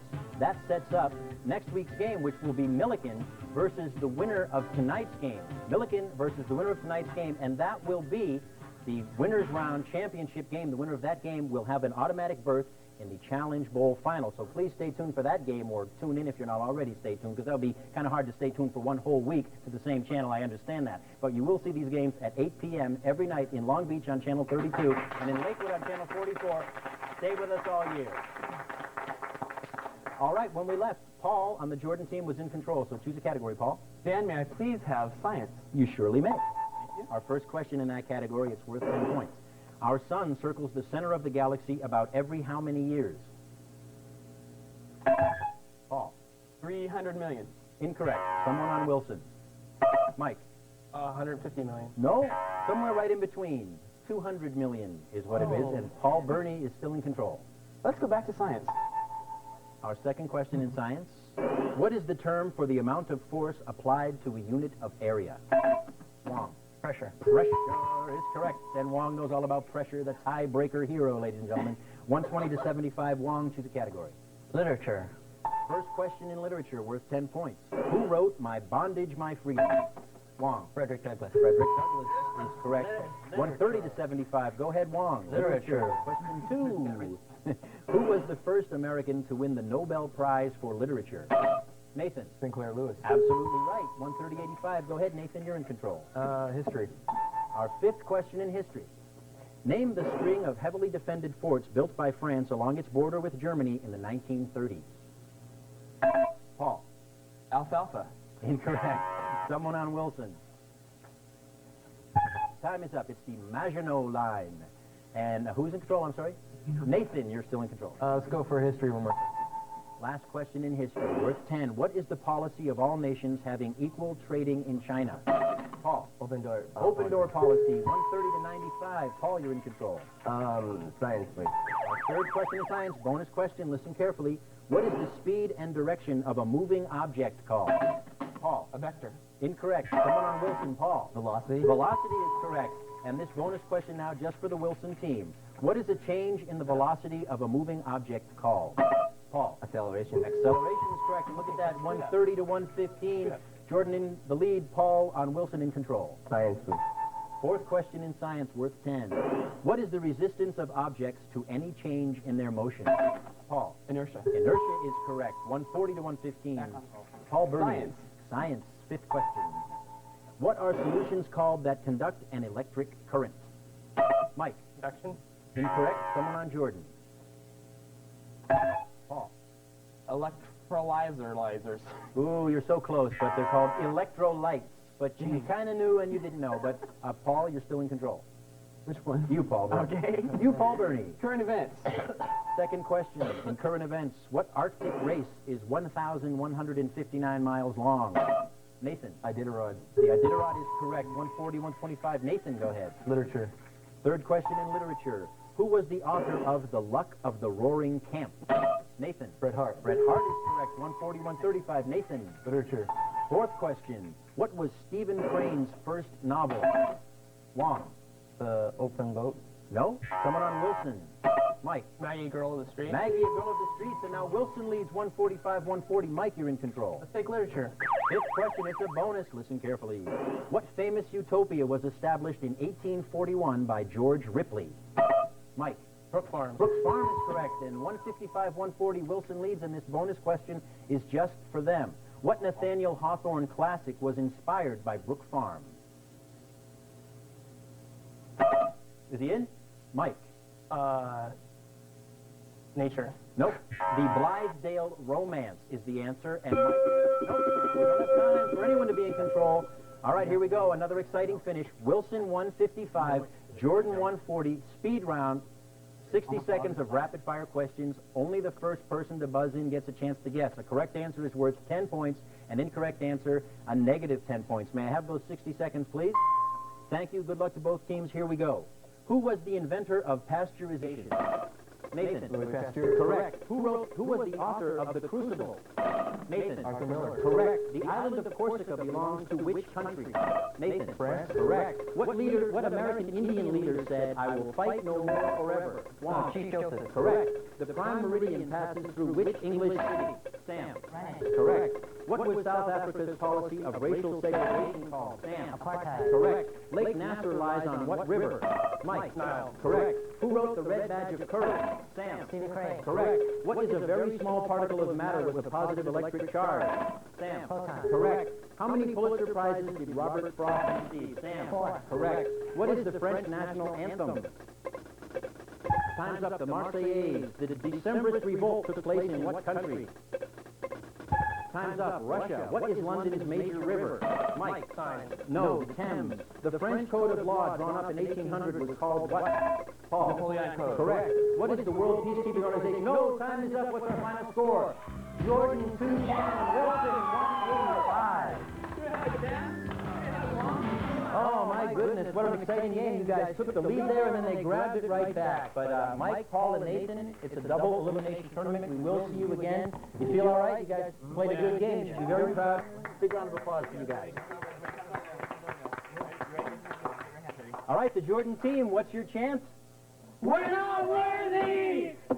Okay, but apparently you guys are very worthy. Wong, Paul, and Sam, and Tony downstairs. Tony to go. Thank you, Paul. You guys have had an exciting evening. It looked like you had lost.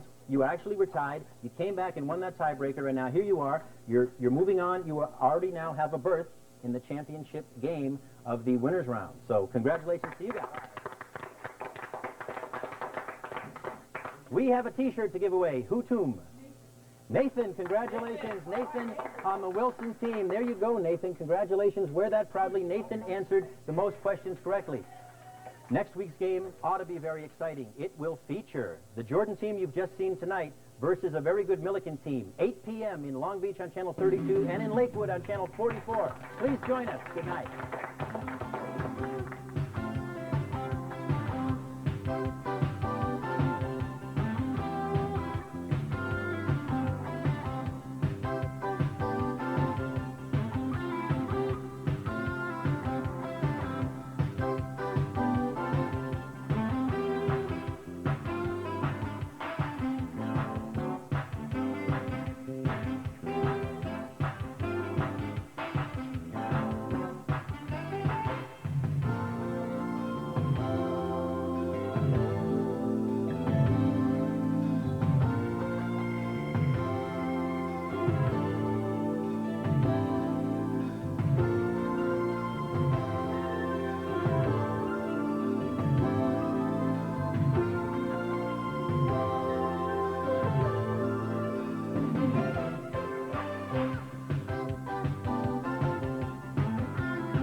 Long Beach City College presents the Academic Challenge Bowl. Join us as teams from 6 local high schools compete for cash prizes and the coveted Challenge Bowl. Now, here's your host, Dan Reddington. Thank you. Thank you very much, and welcome to the Academic Challenge Bowl. We're in week 5 of our 10-week double elimination tournament. All 6 of our schools, Jordan, St. Anthony, Wilson, Lakewood, Millikin, and Pauley, are still in contention for that coveted Challenge Bowl trophy. But only 2 remain undefeated. They're here with us tonight, Jordan and Millikin. The winner of tonight's game will gain an automatic berth in the grand finals of the Challenge Bowl tournament. Let's go meet our team.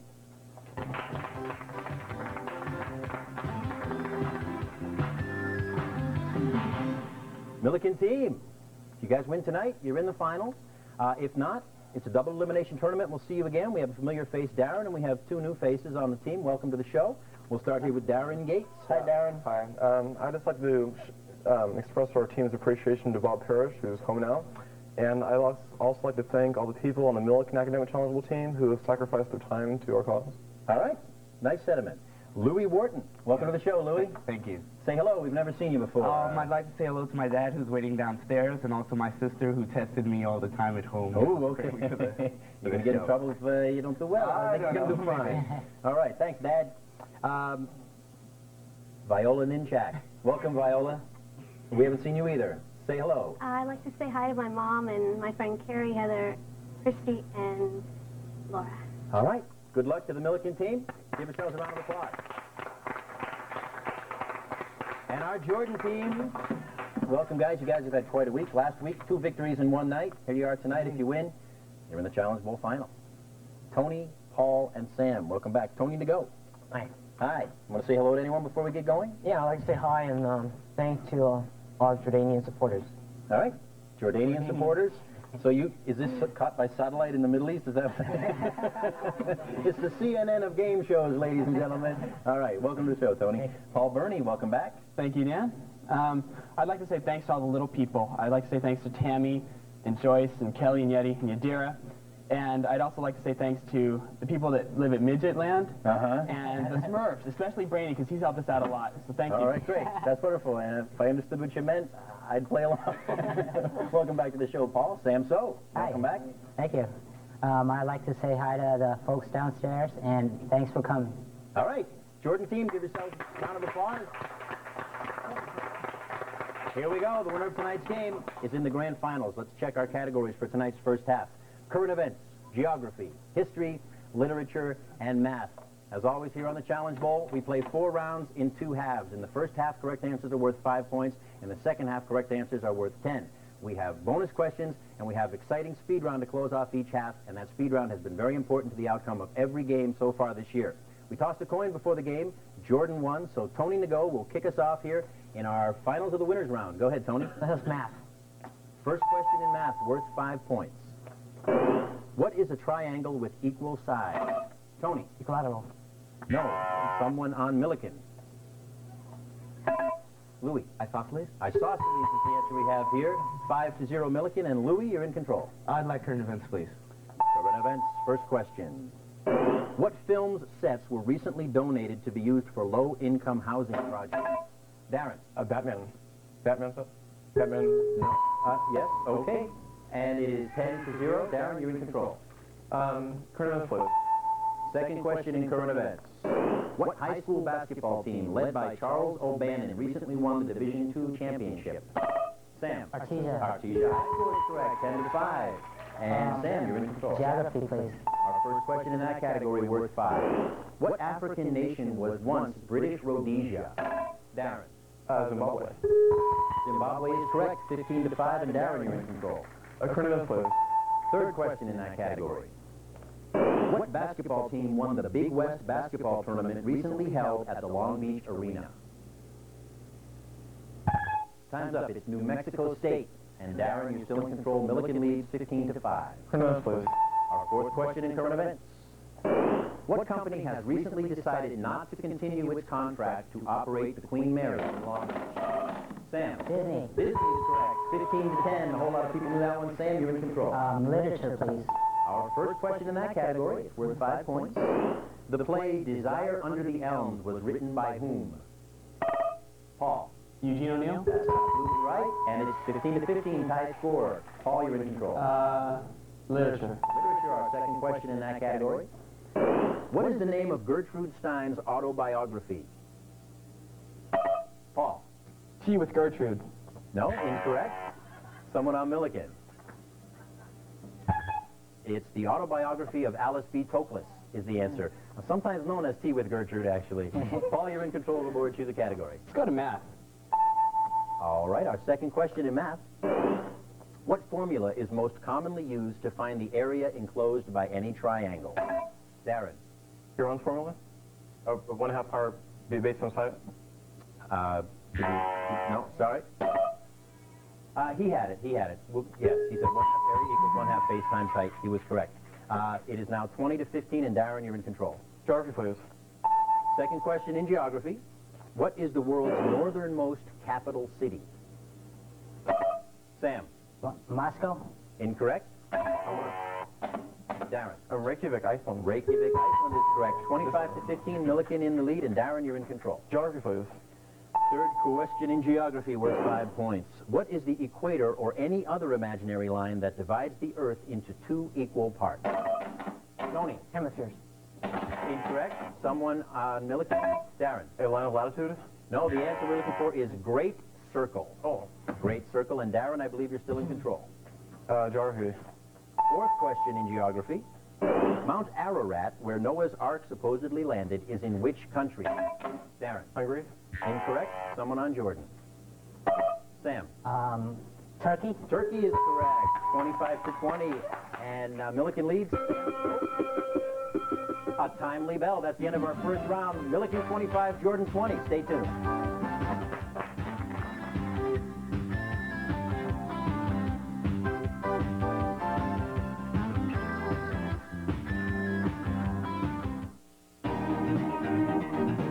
We're the Athletic Associates of the Long Beach City College Foundation, providing additional resources for the athletic programs at Long Beach City College.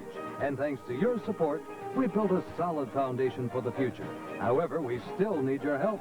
So call the college today. Ask for the Athletic Associates. Together we can continue the outstanding tradition of Long Beach City College athletics into the 90s and beyond.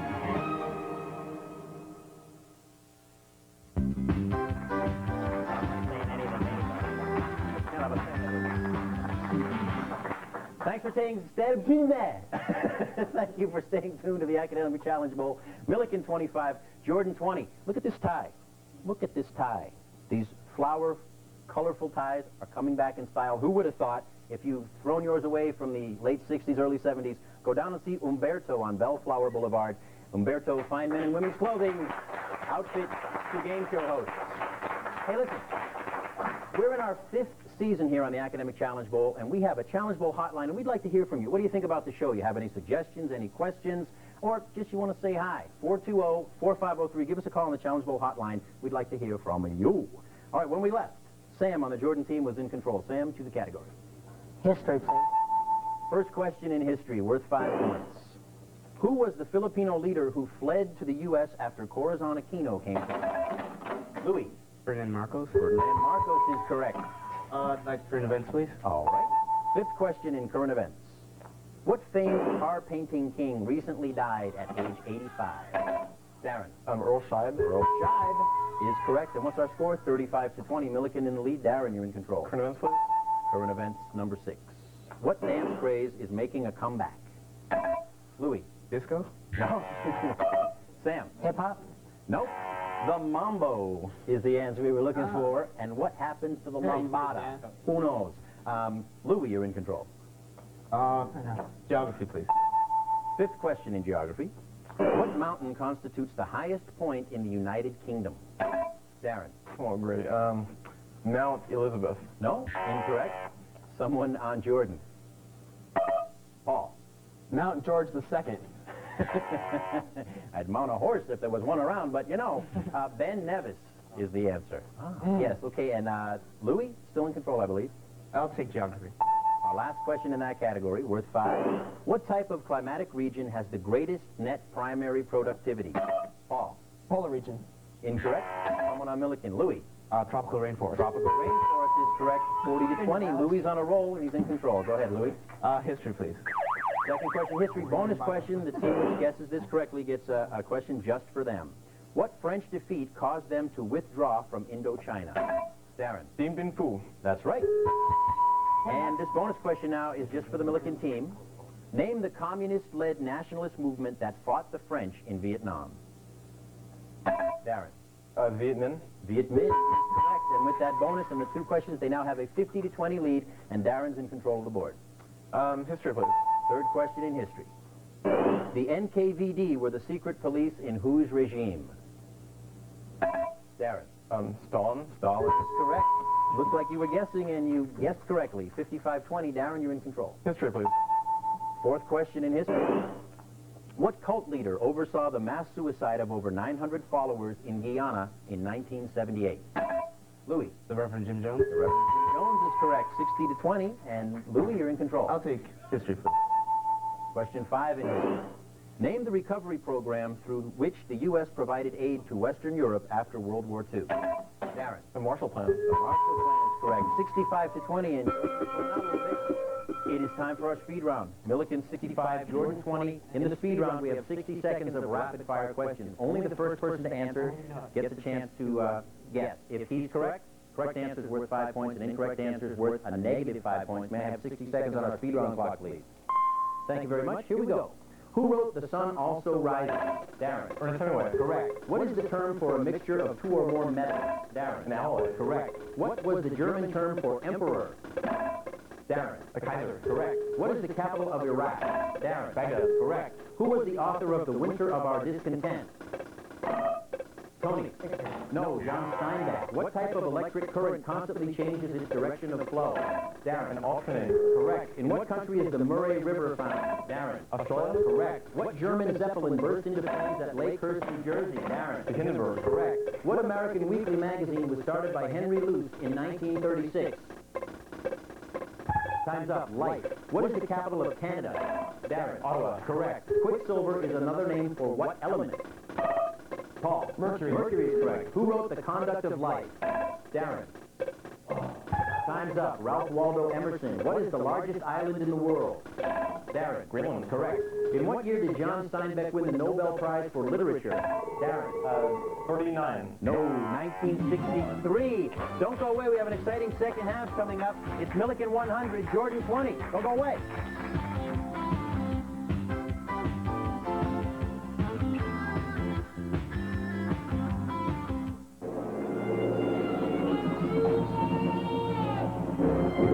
If you're the kind of person who'd rather tune an engine than eat, who reads a tachometer like a love story, for whom the roar of fully blown horsepower is a lullaby, have we got a machine for you. And in the hands of the right mechanic, it'll blow the doors off anything. Aim high, Air Force. And now, back to your host of the Challenge Bowl, here's Dan Reddington. Welcome back to the Challenge Bowl. Milliken leads Jordan 100 to 20. Don't forget, though, in the second half, correct answers are worth 10 points. Jordan is only down by 8 questions, and we've seen 80-point leads evaporate like that here on the Challenge Bowl. So plenty of hope and a lot of fun left here on the game. We have some new players for the second half. We're going to start over here on the Jordan team. Not a new player, a familiar face, Wong Pham. Welcome back to the show, Wong. Thank you. You have something you'd like to share with us, I think. Yes, I have a Stylist magazine, which will be in 4-color process this year, selling for $4, and you have all 3 editors up here. And just buy it. Just buy it. And is that the slogan? Just yeah. buy it, okay. And I'd like to say thanks to Miss Cook for coming, Miss Mack, Miss Quigley, and all the other Panthers and Pantherettes downstairs. And we have a surprise we'd like to show you guys. And here it is. 1, 2, and 1, 2, 3, 4. Jordan. We are special. Jordan. Thank you. All right. Big round of applause for Jordan. Singing, choreography, the whole shebang here on the Challenge Bowl. We come over here to the Milliken team with an 80-point lead.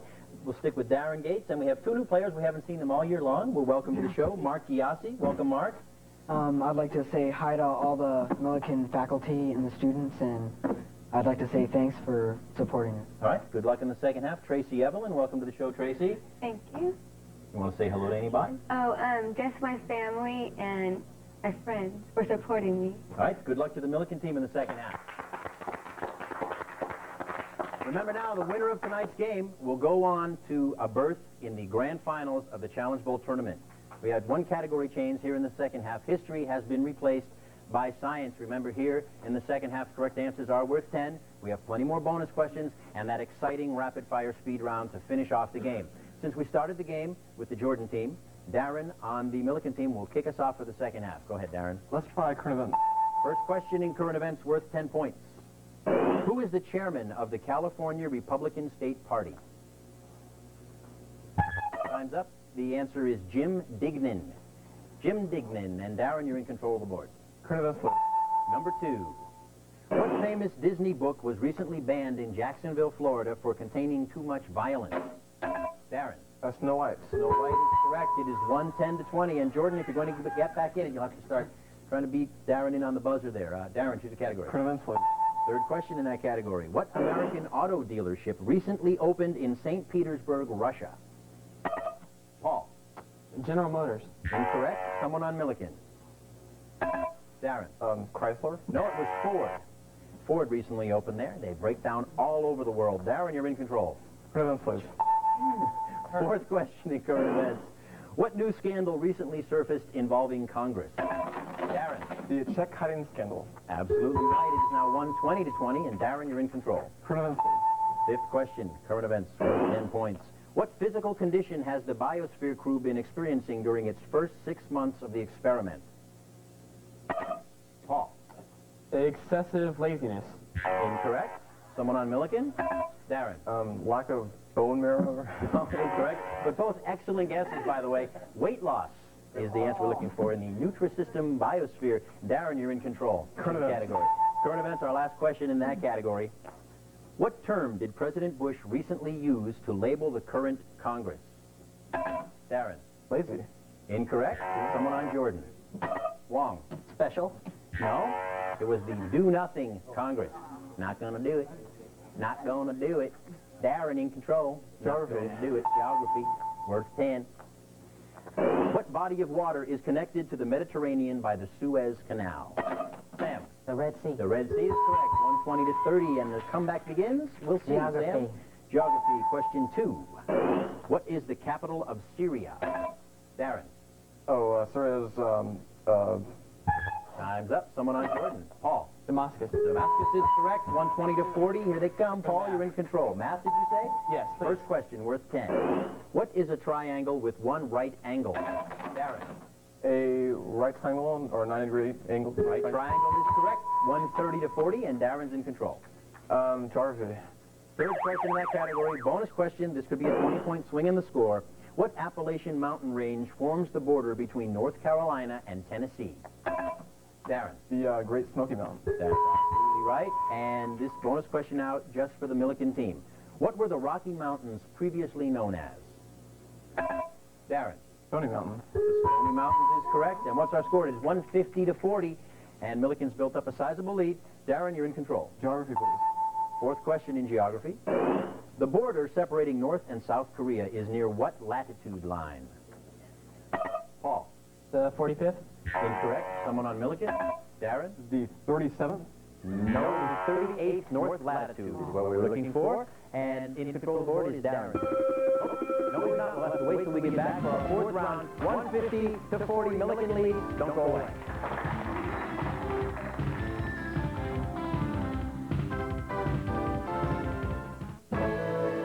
The Associated Student Body of Long Beach City College offers full and part-time students the opportunity to explore a wide variety of interests outside of the classroom.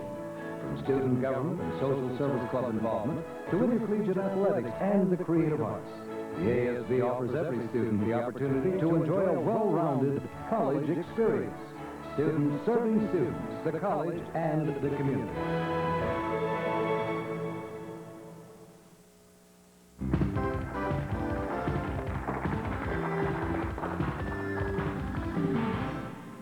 Milliken 150, Jordan 40. Welcome back to the game.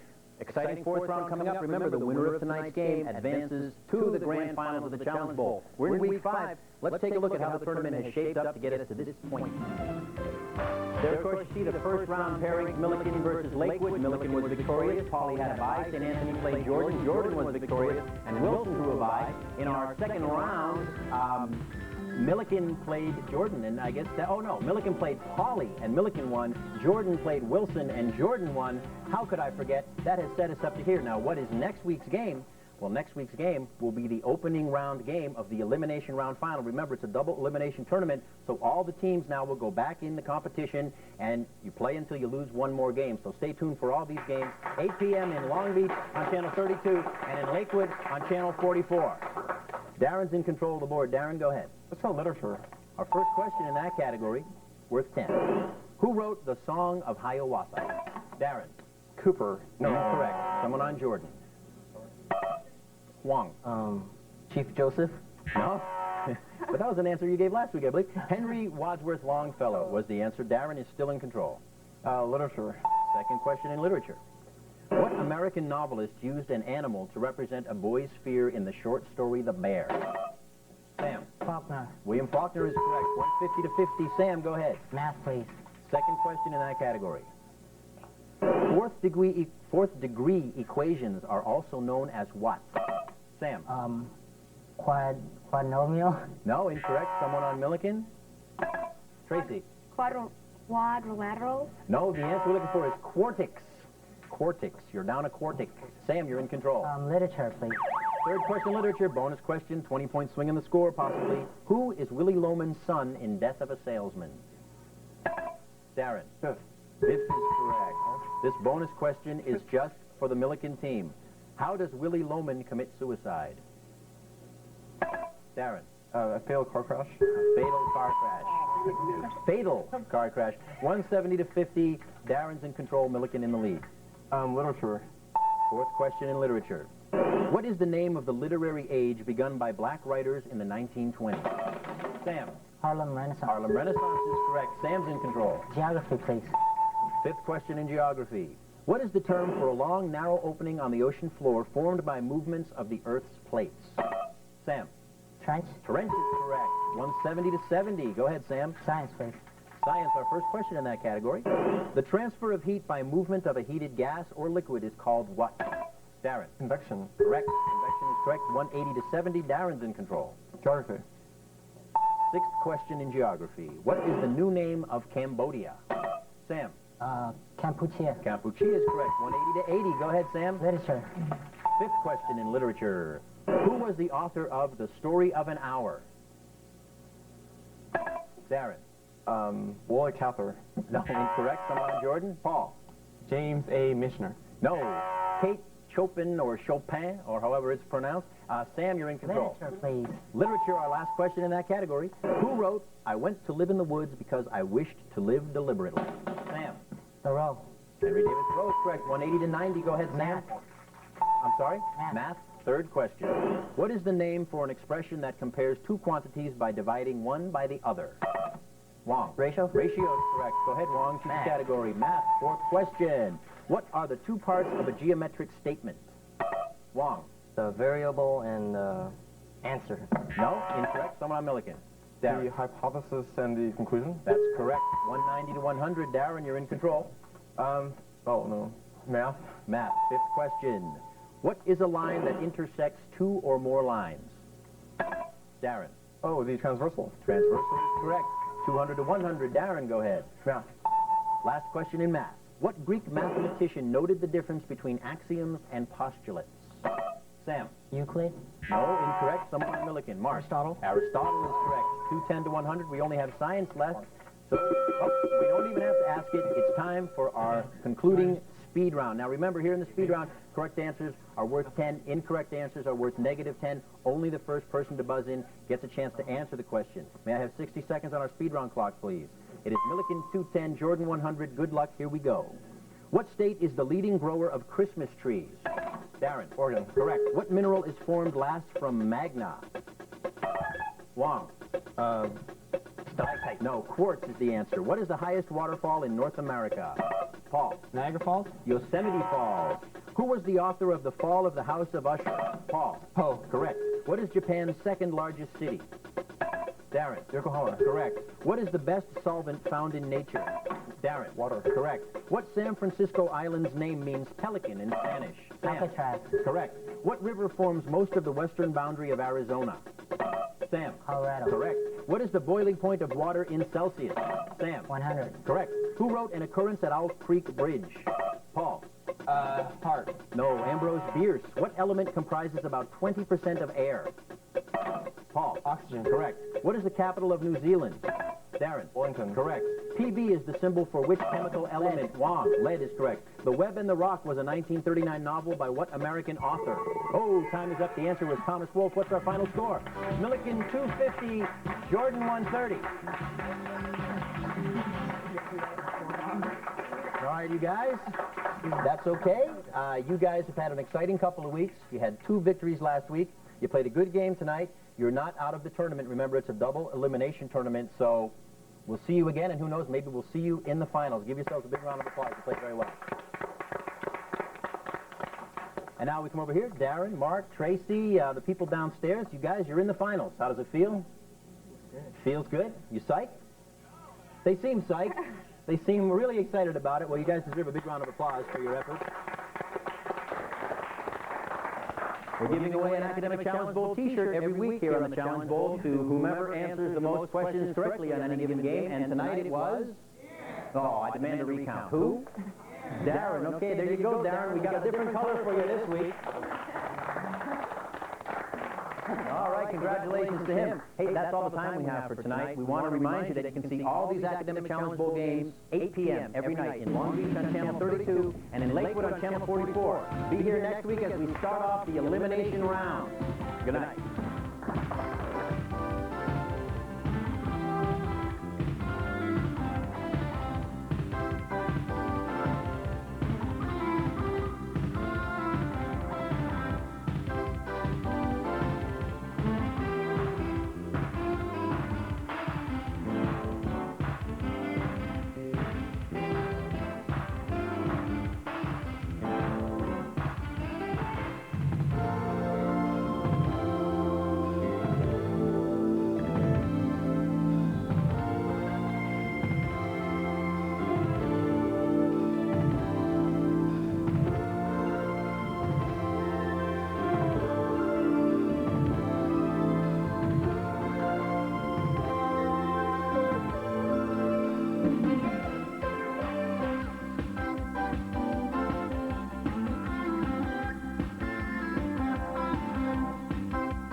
Long Beach City College presents the Academic Challenge Bowl. Join us as teams from 6 local high schools compete for cash prizes and the coveted Challenge Bowl. Now, here's your host, Dan Reddington. Hey, thank you very much. Welcome to the Academic Challenge Bowl. And let's start off tonight with a big round of applause and hearty congratulations to Milliken High School, champions of the winners round. Milliken High School has gained an automatic berth in the grand finals. They know that they have a shot at that coveted Challenge Bowl trophy. Now, our remaining 5 high schools, Jordan, St. Anthony, Wilson, Lakewood, and Pauley, have 1 loss each. It's a double elimination tournament, which means, unfortunately, from here on in, when a team loses, they will be eliminated from the tournament, and we'll have to say bye-bye for another year. Tonight, we have 2 good teams, Lakewood and Wilson. Let's meet them over here.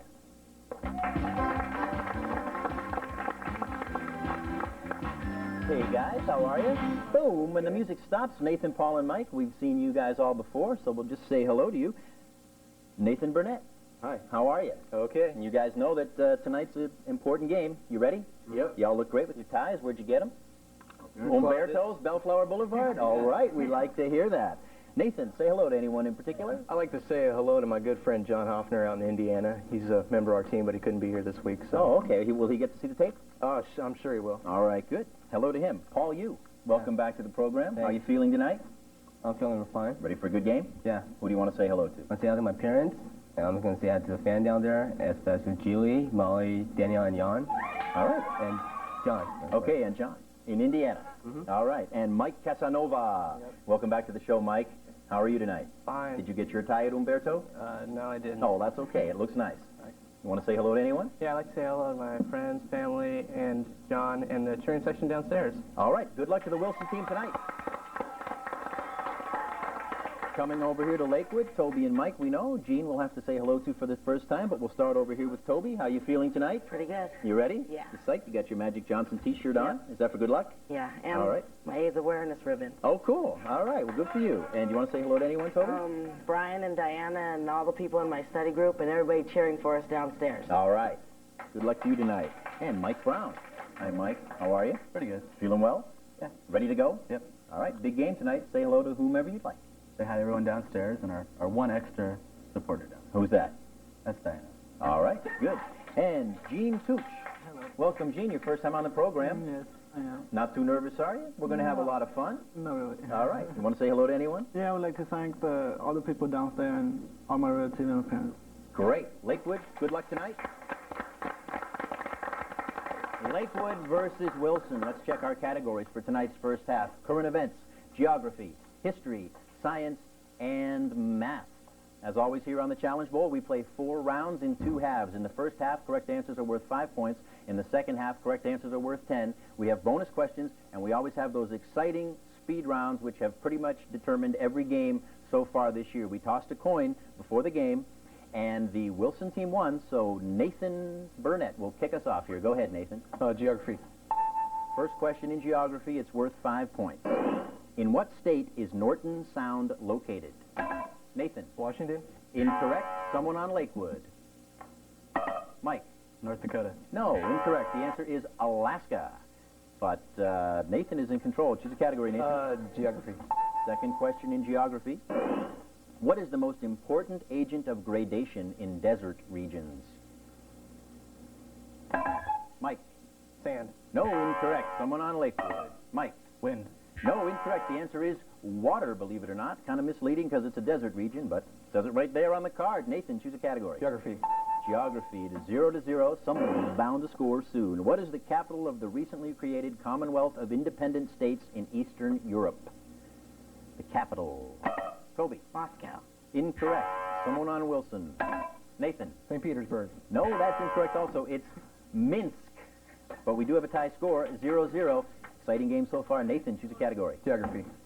Our fourth question in geography, and that sound means it's a bonus question, which means the team which answers this question correctly will get a free shot at a question just for them. The circumference of the Earth is how many miles? Mike. 25,000. 25,000 is absolutely right. Lakewood leads 5-0, and this bonus question is just for them. The diameter of the Earth is how many miles? Mike. 8,000. 8,000 miles is correct. 10-0 Lakewood. Nice job, Mike. Choose a category. Science. First question in science worth 5. Name the small central core of an atom where most of the mass is located. Paul. Nucleus. Nucleus is correct. 10-5, and Paul controls the board. Geography. Fifth question in geography. Which African nation was once the Belgian Congo? Mike. Zimbabwe. No, incorrect. Someone on Wilson. Paul. Ivory Coast. No, Zaire is the answer, and it is 10-5, and I believe that Paul is in control. Geography. Our last question in that category, we smoked through that category. Ankara is the capital of what country? Mike. Sri Lanka. No, incorrect. Someone on Lakewood.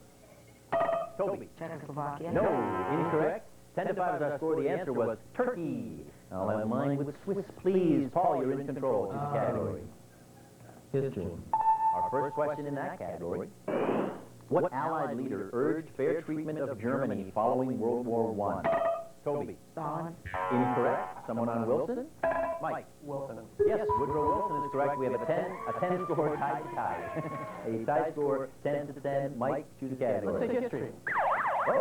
question, listen carefully.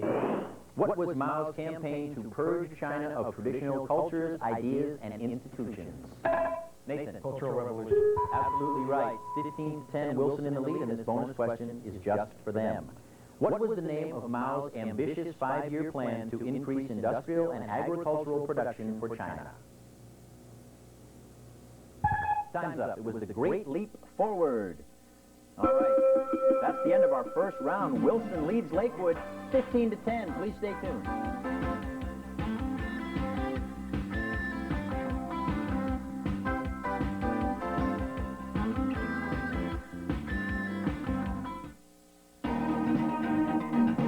We're the athletic associates of the Long Beach City College Foundation, providing additional resources for the athletic programs at Long Beach City College.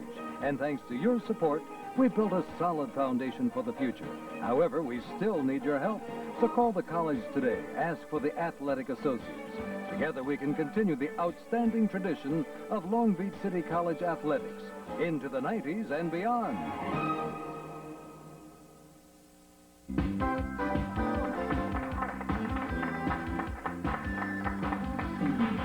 Welcome back to the Academic Challenge Bowl. Wilson leads Lakewood 15 to 10. We're in our 5th season, and we want everyone at home to please call us on the Challenge Bowl hotline, 420-4503. That's 420-4503. And if you didn't get a chance to write down that number, we'll be showing it at the end of the game. We want to hear from you. Tell us what you think about the game. Also, for the past 2 years, the fine people at Umberto's men's and women's clothing on Bellflower Boulevard have been giving me these fine outfits, and I really want to thank them very much. We really appreciate it. Thanks a lot. All right. When we left, Nathan on the Wilson team was in control. Wilson leads 15 to 10. Go ahead, Nathan. History. Third question in history. These are all worth 5 points. What monarch fled France in 1791 and gained the throne in 1815 after Napoleon's defeat? Nathan. King Louis XVI. Incorrect. Someone on Lakewood. Gene. Louis XIV? No, that's incorrect. It was Louis the 18th, or the XVIII would also have been an acceptable answer. Nathan, you're in control. History. Fourth question in history. By what means were people executed during France's reign of terror? Mike. The guillotine. Absolutely right. 15 to 15, we have a tie score. Mike, you're in control. Science. Second question in science, worth 5. What is the visible light given off as a result of being heated? Mike. Infrared. Ooh, time's up. Someone on Wilson. Nathan. Infrared. No, incandescent was the answer. And Mike, you're still in control. 15 to 15. Math. First question in that category. What is the circumference of a circle in terms of its diameter? Paul. D pi. That's right. Pi times the diameter is absolutely right. 20 to 15. Wilson leads. Go ahead, Paul. History. Fifth question in history. What proclamation provided religious toleration for French Huguenots? Gene. Edict of Nantes? Absolutely right. Edict of Nantes, and it is 20 to 20. Nice job, Gene. Choose a category. Science. Science. Third question, and it's a bonus. What is a break in the Earth's crust where the land on either side has moved up, down, or sideways along the break? Everybody's trying to get in. Toby. Fault. Fault. Absolutely right. The ball is out of bounds. 25 to 20, and this bonus question is just for the Lakewood team. What kind of fault is the San Andreas? Mike. Transverse.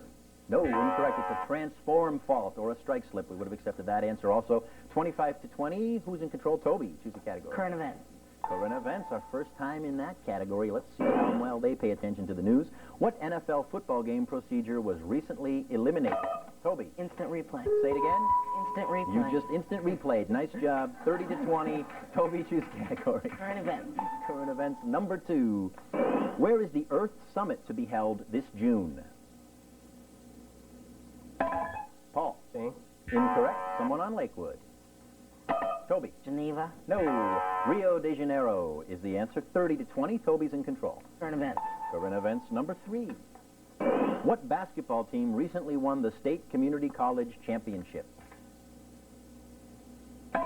Nathan. Artesia. Incorrect. Someone on Lakewood. Toby. Long Beach City College. No, it was Cerritos College, but those were both excellent guesses. Toby, you're still in control. No, you're not, Toby. That's the end of our second round. It's time for speed round then. Speed round. All right. What we do here in the speed round is we have 60 seconds of rapid-fire questions. Only the first person to buzz in gets a chance to answer. A correct answer, the team gets 10 points, 5 points. An incorrect answer, the team loses 5 points. May I have 60 seconds on our speed round clock, please? Thank you very much. Here we go. What was the name of the whaling ship in Moby Dick? Mike. Correct. In 1859, Charles Darwin published what book? Mike. Origin of Species. Correct. What was South Africa's government's policy of racial segregation? Nathan. Apartheid. Correct. Who wrote the novel You Can't Go Home Again? Toby. Thomas Wolfe. Correct. Who won the Oscar Award for Best Actress this year? Toby. Jodie Foster. Correct. What comedy team consisted of Groucho, Harpo, and Chico? Mike. Marx Brothers. Correct. What is the most commonly used temperature scale in science? Toby. Fahrenheit. No, Celsius. What movie has sparked violence in Long Beach during recent screenings? Toby. Boys in the Hood. No, American Me. James Thurber was associated with what magazine? Time's up. The New Yorker. Who was the George Washington of Latin America? Paul. San Martin. No, Simon Bolivar. What local superior court has been accused of being soft on crime? Compton Court. What large island lies off the southeast coast of India?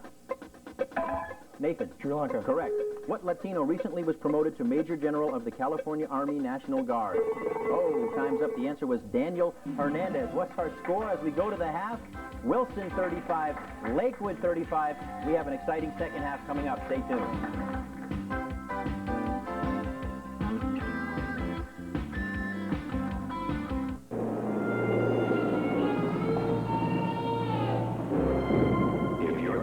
Person would rather tune an engine than eat, who reads a tachometer like a love story, for whom the roar of fully blown horsepower is a lullaby. Have we got a machine for you? And in the hands of the right mechanic, it'll blow the doors off anything. Aim high, Air Force. And now, back to your host of the Challenge Bowl, here's Dan Reddington. Welcome back. Wilson 35, Lakewood 35. Are we gearing up for another exciting finish? I think so. Remember now, one team tonight will move on in the elimination round, but the team which loses tonight will be eliminated from the tournament. So stay tuned. It's going to be exciting. We have one new player over here on the Lakewood team. Hello, Lo Chan. Welcome to the show. How are you feeling? I'm fine. You were downstairs watching that exciting first half. Wasn't it exciting?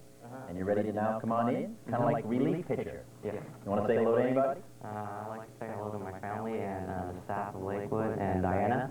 All right, that is great. And we still have Mike and Toby who played a good first half. Good luck to you guys in the second half. And now the Wilson team will stay with the three ties. Nathan, Paul, and Mike. You guys, how do you feel about this second half? Pretty good. All right, I hope you're loose. Give a little stretch. Give a little shake. All right, good luck to you guys in the second half.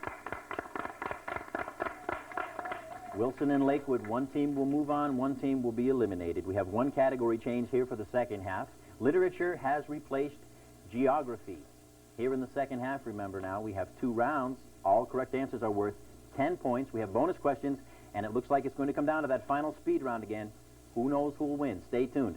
When we kicked off the game, the Wilson team started, so Toby on the Lakewood team will get us going here in the second half. Choose a category, Toby. Start with math.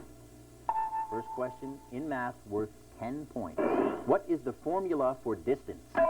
Paul. Rate times time. Rate times time is absolutely right. 45-35, and Paul, you're in control. Literature. Our first question in literature. What T.S. Eliot poem depicted the spiritual bankruptcy of modern Europe? Time's up. The Wasteland is the answer, and it's 45-35. Wilson leads. Paul, choose a category. Literature again. Second question in literature.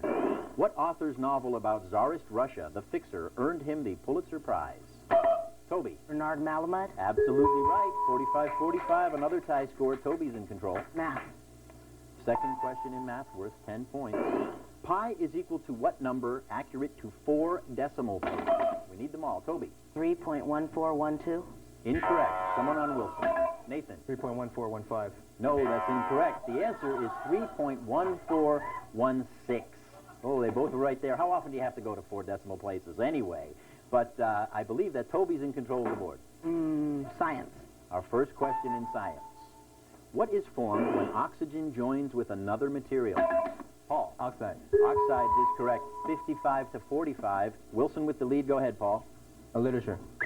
Third question in literature, bonus question. This could mean a 20-point swing in the score. Listen carefully. What was the quarterly magazine of transcendentalism published from 1840 to 1844? Mike. The Dial. The Dial is absolutely right, and aren't you glad you knew Dial? Okay, this question is just for the Wilson team.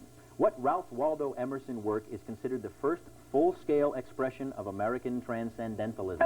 Mike. Nature. Nature is absolutely right, and now it is 75 to 35. They've opened a 30-point lead, but still plenty of time. Mike, you're in control. Literature. Fourth question in literature. During the 1960s, what Rachel Carson book spurred on the environmental protection movement? Nathan. Silent Spring. Silent Spring is absolutely right. 85 to 45, and Nathan's in control. Literature. Our fifth question in literature. It's been a good category for the Wilson team. What is the name of William Faulkner's fictional county in Mississippi? Toby. Wapkopna. I'm sorry? Hiawatha. You know, yes, that's it. I can't even pronounce it either. Yokna pataluk balam bam boom. Tutti frutti, oh Rudy. It is 85 to 55. Toby, you're in control of the board. Current events.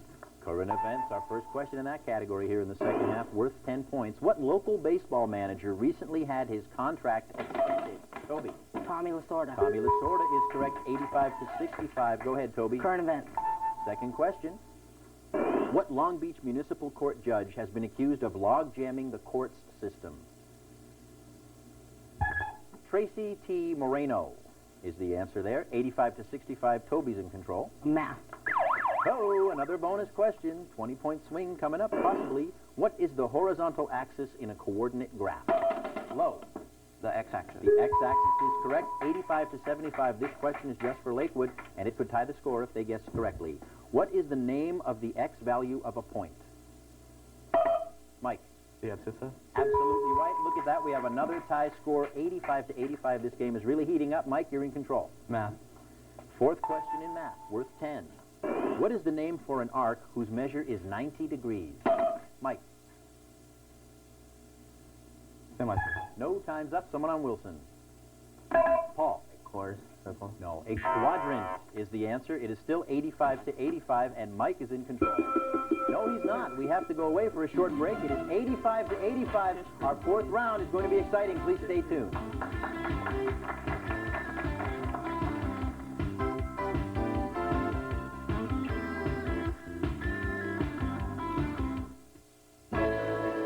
The Associated Student Body of Long Beach City College offers full and part-time students the opportunity to explore a wide variety of interests outside of the classroom, from student government and social service club involvement to intercollegiate athletics and the creative arts.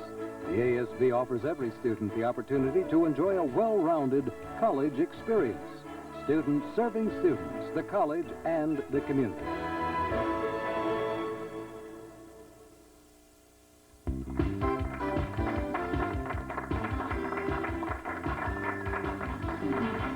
Oh boy, oh boy, oh boy. It looks like we're headed for another exciting finish here on the Challenge Bowl. Wilson 85, Lakewood 85.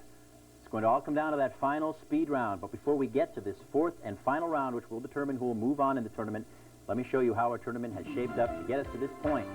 We started off with what we call our winner's round, and there you see how the teams progressed through. We had a winner's round final of Millikin versus Jordan. Millikin won that game, so Millikin is now in the grand finals. They have a chance at the Challenge Bowl trophy. They will wait to see who comes out of this group of pairings, Lakewood, Wilson, St. Anthony Pauley, and Jordan, because they were a finalist in the winner's round. They're already in the final of this elimination round. So what's going to happen, who knows? But you'll stay tuned, because next week's game will be Pauley versus St. Anthony. And please stay tuned with us for all these exciting games now as we get to the end of the tournament in Long Beach on Channel 32, in Lakewood on Channel 44 every night at 8 p.m. Thank you for joining us. Mike on the Lakewood team is in control. Here we go. Our second question in science. Brass is an alloy of which two metals? Mike. Copper and zinc. Copper and zinc is absolutely right. 95 to 85. Wilson leads. Mike, go ahead. Literature. Our last question in that category. What famous poem did Clement Clarke Moore write? Toby. 'Twas a Night for Christmas. Absolutely right. Tie score again. Nice job, Toby, to the category. Current events. Current events number 3. What Laker basketball star recently had surgery on his knee? Toby. James Worthy. James Worthy is correct. 105-95. Lakewood leads. Go ahead, Toby. Current event. Number 4. What Australian directs the International Lotto Fund?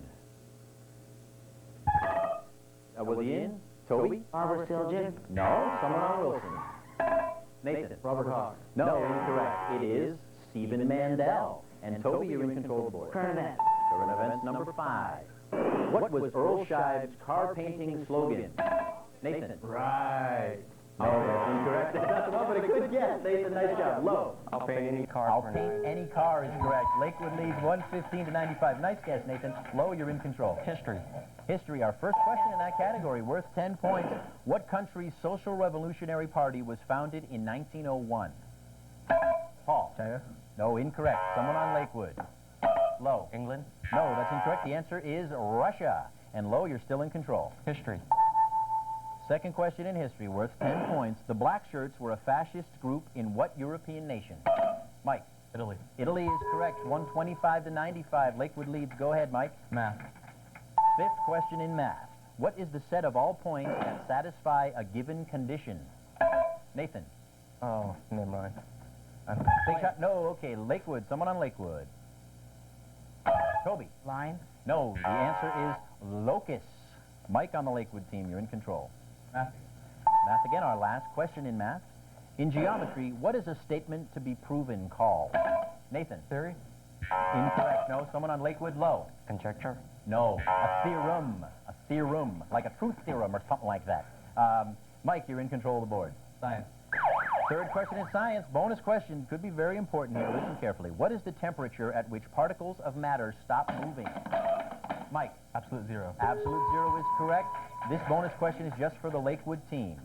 What is the branch of physics involved in producing very low temperatures called?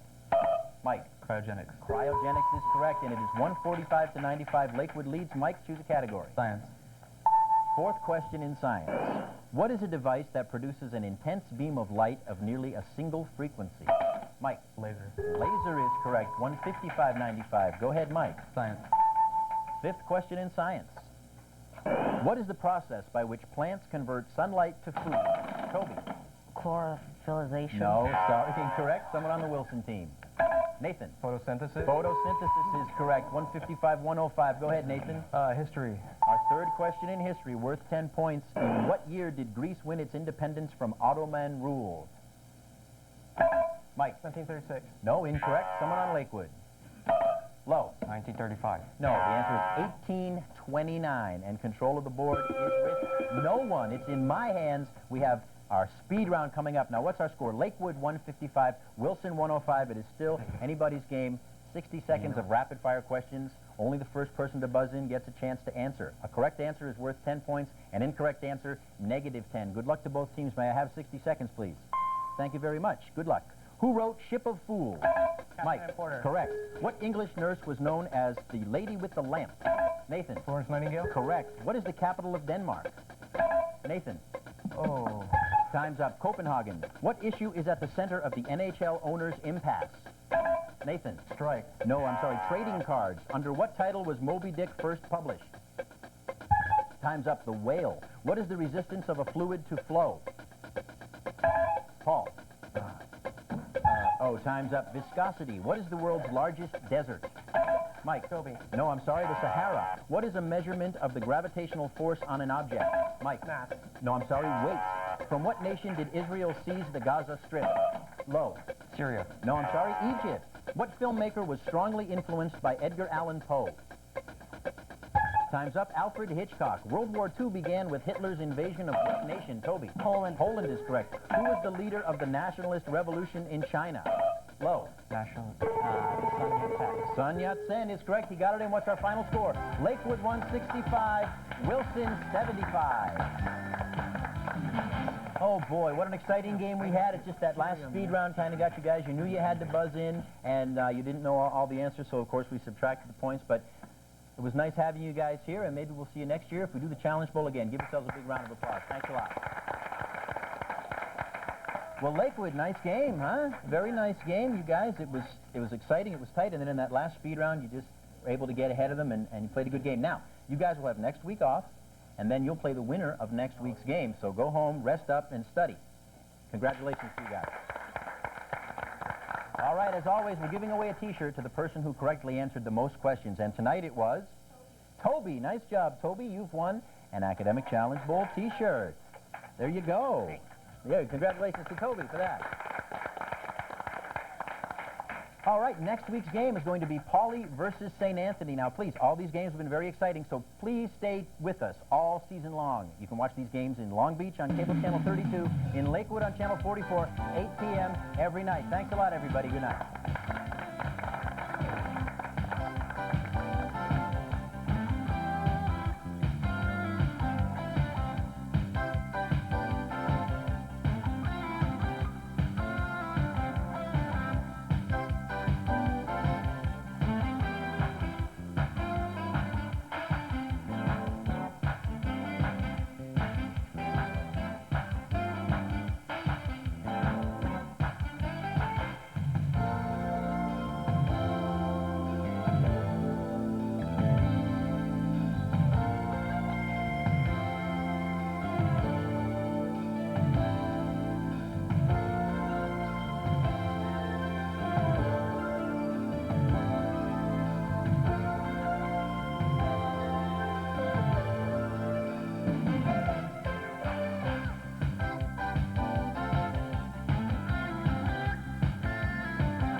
Long Beach City College presents the Academic Challenge Bowl. Join us as teams from 6 local high schools compete for cash prizes and the coveted Challenge Bowl. Now, here's your host, Dan Reddington. Hey, thank you very much. Hello, everyone. Welcome to the Academic Challenge Bowl. We are in week 7 of our 10-week double elimination tournament featuring the teams from the 6 local high schools, Jordan, St. Anthony, Wilson, Lakewood, Millikin, and Pauley. The Millikin High School team has already advanced to the finals. They will compete for that coveted Challenge Bowl trophy. Who will challenge them for it, though? Well, it won't be Wilson because, unfortunately, Wilson has been eliminated, but we have 2 good teams tonight to go after them, Pauley and St. Anthony. Let's go on over here and meet them. Hello, St. Anthony. How are you? You guys all dressed lovely as usual. Thank you very much. How's everybody feeling tonight? Good. Ready to go? Good game. I see you have your lucky pennies lined up, so you're ready to go. Hello, Almario Velez. Welcome back to the show. I like your tie a lot. Thanks. That is really cool. Do you have anyone you want to say hello to before we get on with tonight's show? I'd like to say hi to Aunt Angelica downstairs, and I'd like to say hi to my friend in London, Lex. How you doing? Your friend in London? Yes. Are you sending him a tape? Yes. Oh, wow, man. The tapes now have gone to Germany, London, and I think San Diego, so all over the place. All right. Good luck tonight, Almario. Thanks. Geraldine Yu, welcome back to the show. How are you tonight? Good. All right. You want to say hello to anybody? I want to say hi to John, Angelica, Margie, and my family. All right. Did you just suddenly have an itch in your ear, or is that a signal to Margie? Hello, Margie. Oh, it's an itch. Okay. And Jennifer Bobier. Welcome back to the show, Jennifer. Are you going to send a tape to France? No. Okay. You want to say hello to anybody? Yeah, I'd like to say hi to John, Romy, and Ernest. All right. Good luck to the St. Anthony team tonight. And hello to the Pauley team. 3 familiar faces. Hi, guys. Everybody wearing nice ties, all looking very nice, and it's good to see you. Nice, well-groomed team. Eric Dixon. Nice to see you. Want to say hello to anybody? Yeah, I'd like to say hi to Jan Lipson, our excellent art history teacher. Okay. Hello, Jan. And Trent Smith. Trent, welcome back to the program. Hi, Dan. It's great to be back. Want to say hello to anybody? Yes, I'd like to say hello to Janet Lipson, my terrific art history teacher. Wait a minute. I've heard that name before. I think you have. Yes. Angela Easwell, Jason Wishnow, crazy guy. Keep it up. All right. And Nan Tran. Hi, Nan. How you doing? Hi. Welcome back to the show. I'd like to Okay. Okay. Say whatever's on your mind. You want to say hello I'd to like to anybody? hello to Mrs. Lipton, my European history teacher. That's Jan, isn't it? Jan. Yeah, okay. And, All right. all the devoted fans at Poly who didn't bother to come tonight. Who didn't bother to come tonight? Well, they'll be sorry, won't they? All right, good luck to the Poly team tonight. Poly versus St. Anthony. Here's our categories for tonight's first half. Current events, geography, history, literature, and science. And as always, here on the Challenge Bowl, we play 4 rounds in 2 halves. In the first half, correct answers are worth 5 points. In the second half, correct answers are worth 10 points. We have bonus questions, and we always have what has proven to be a very exciting speed round to close off each half. We tossed a coin before the game. Paulie won, so Eric Dixon, kick us off. Choose a category. Science, Sam. First question in science, worth 5 points. What is the transfer of heat through space by infrared waves? Geraldine. Radiation. Radiation is correct, and St. Anthony has a 5-0 lead. Geraldine, choose a category. Current events, please. Current events, our first question. What film was honored as Best Picture in the recent Academy Awards? Almario. Silence of the Lambs. Silence of the Lambs is correct. 10-0. Almario, choose a category. Current events, please. Current events, number 2. What refugees returned home recently to find their nation still at war? Trent. Haiti. Incorrect. No, someone on St. Anthony. No one knew. The answer we have on our card here, Cambodians. Their nation is still at war, and the person in control is Almario. Current events, please. Current events, number 3, worth 5 points. Who is the California Angels' new batting coach? Geraldine. Reese. No, incorrect. Someone on Polly? Nan. Lefevre. No, incorrect. The answer is Rod Carew, former Angel player and several-time batting champion, so maybe they'll do well this year. Almario, you're still in control, 10-0. Let's pick current events, please. Our fourth question in current events. Who won the Best Supporting Actor Award for his role in City Slickers? Eric. Jack Palance. Correct, Jack Palance. And who'll forget his acceptance speech? Probably nobody. All right, Eric, you're in control of the board. Science, Sam. Second question in science. What is the kind of force that twists and tears a rock body? Trent.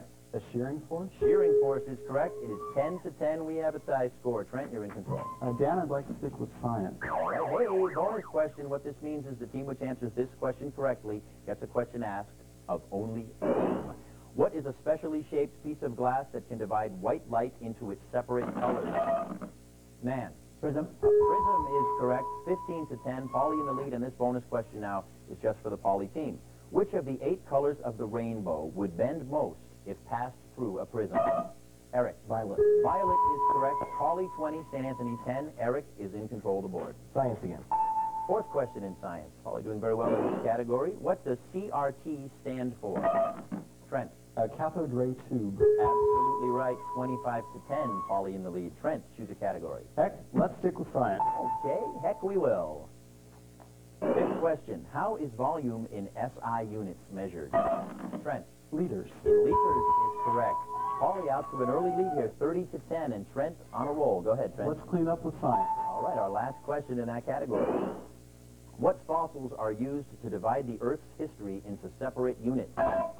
Jenny. Index fossils. Index fossils is absolutely right. Not to be confused with index fingers, which become fossils after time, but not the same thing. Jenny, you're in control. Choose a category. Let's have literature. Literature, our first question. Worth 5 points. What is a more recognizable name for short story writer William Sidney Porter? Geraldine. O. Henry. O. Henry is correct, and St. Anthony coming right back. It is now 30-20. Geraldine's in control, but she will be when we get back. It's 30-20, Polly in the lead.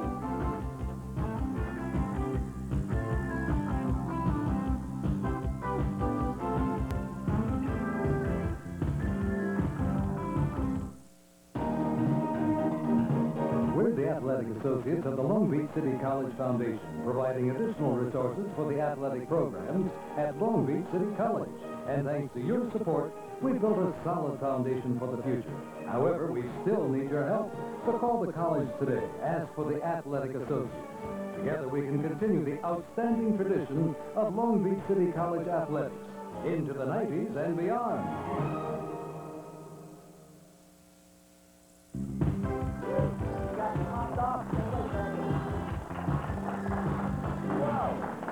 Poly leads St. Anthony 30-20.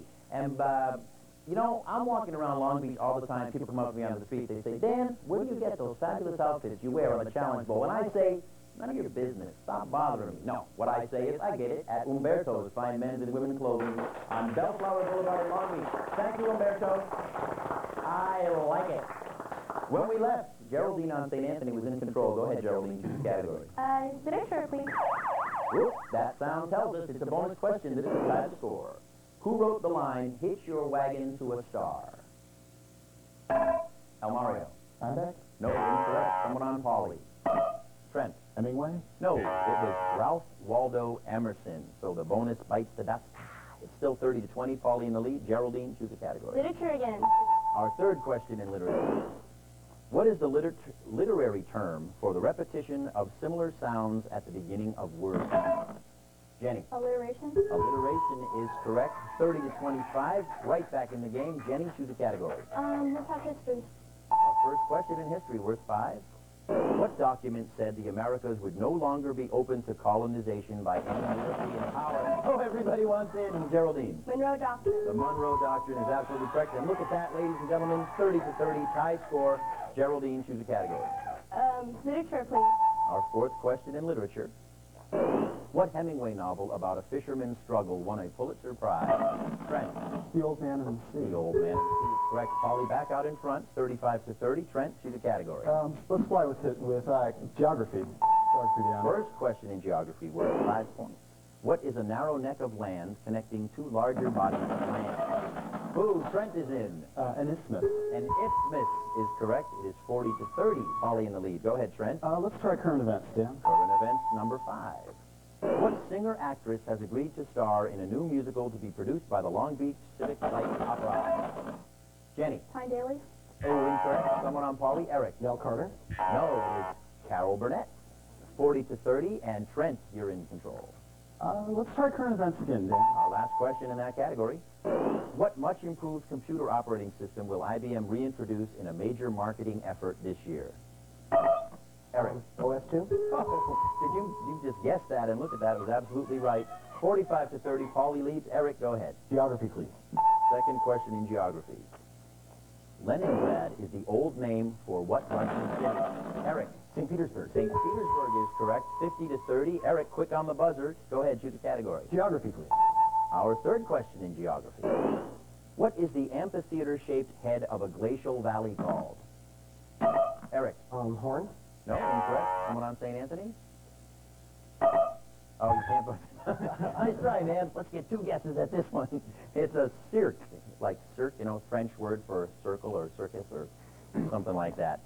Trent is in control. Choose a category. Oh, no, Eric, I think it was. Geography. Yeah, go ahead. Geography, question 4. In what country is the Negev Desert located?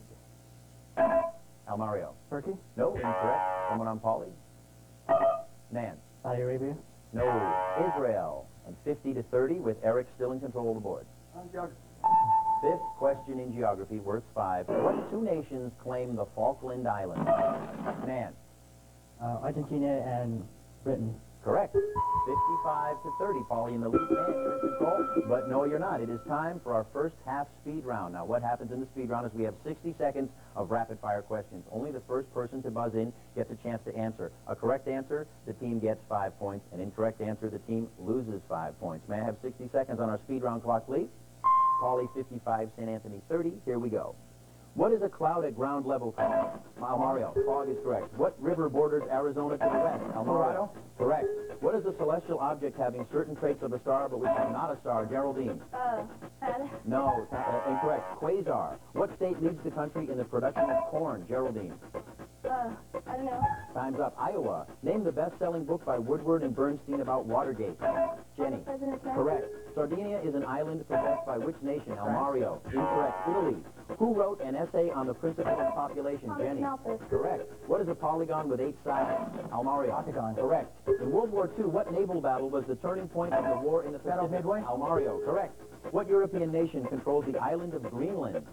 Jenny. Denmark is correct. Who wrote the novel The Spy? Almario. Correct. What legendary U.S. racehorse was known as Big Red? Time's up. Man o' War. President Wilson's terms for peace after World War I was called what? Almario. Correct. The force that tends to pull objects towards the center of the Earth is called Almario. Gravity is correct. What's our score? 65 to 55. Whoa, St. Anthony stormed back during that speed round. Don't go away. We have an exciting second half coming up.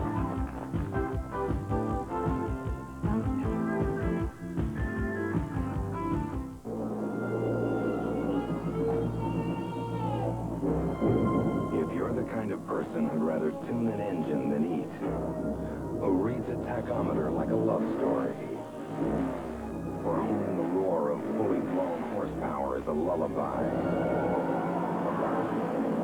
have we got a machine for you?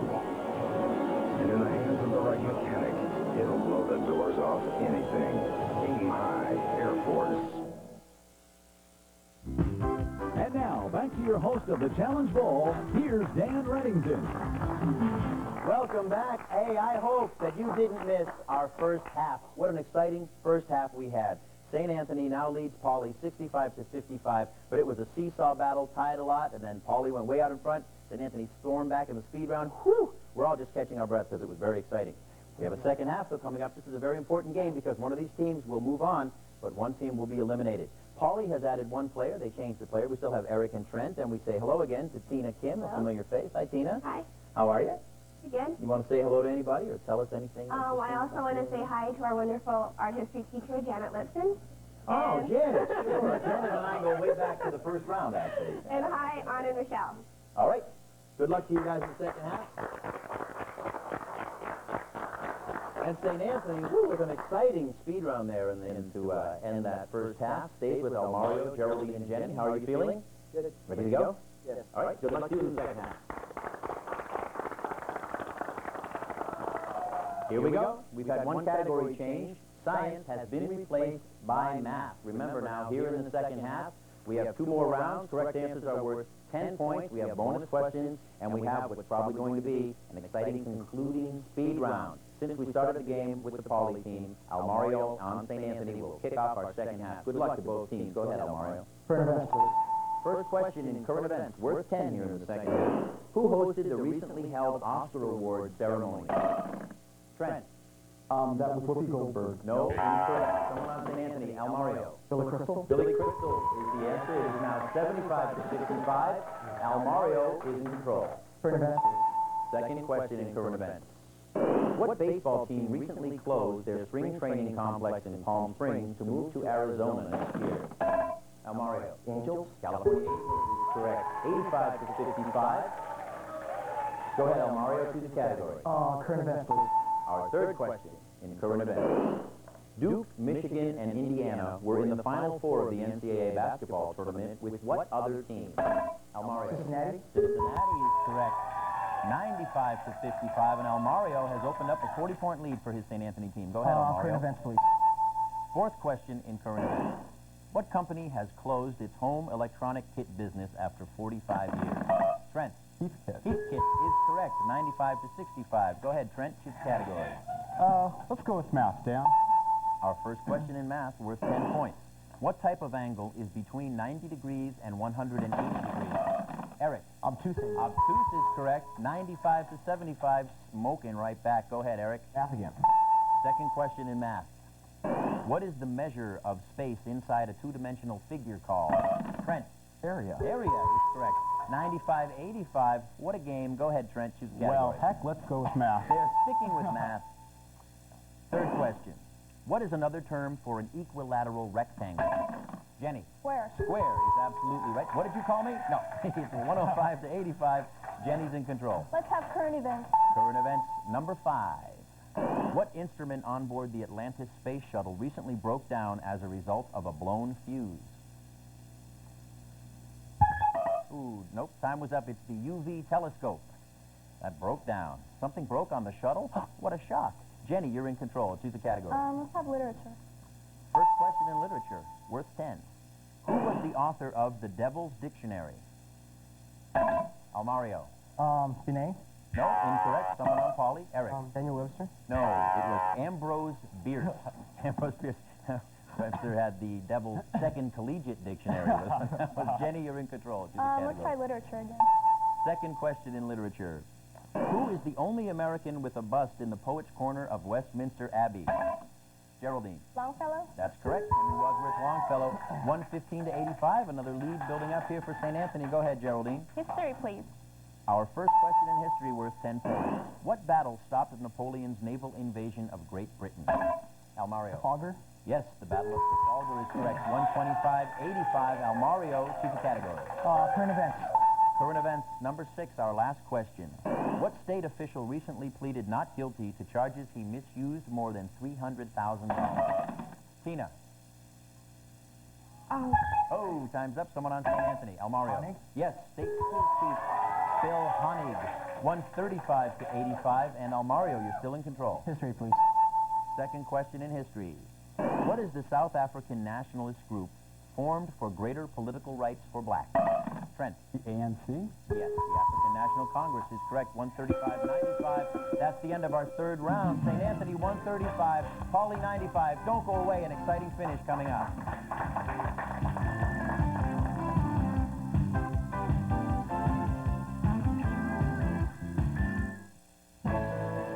The Associated Student Body of Long Beach City College offers full and part-time students the opportunity to explore a wide variety of interests outside of the classroom.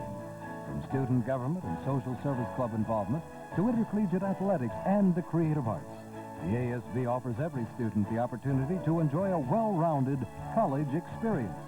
Students serving students, the college, and the community.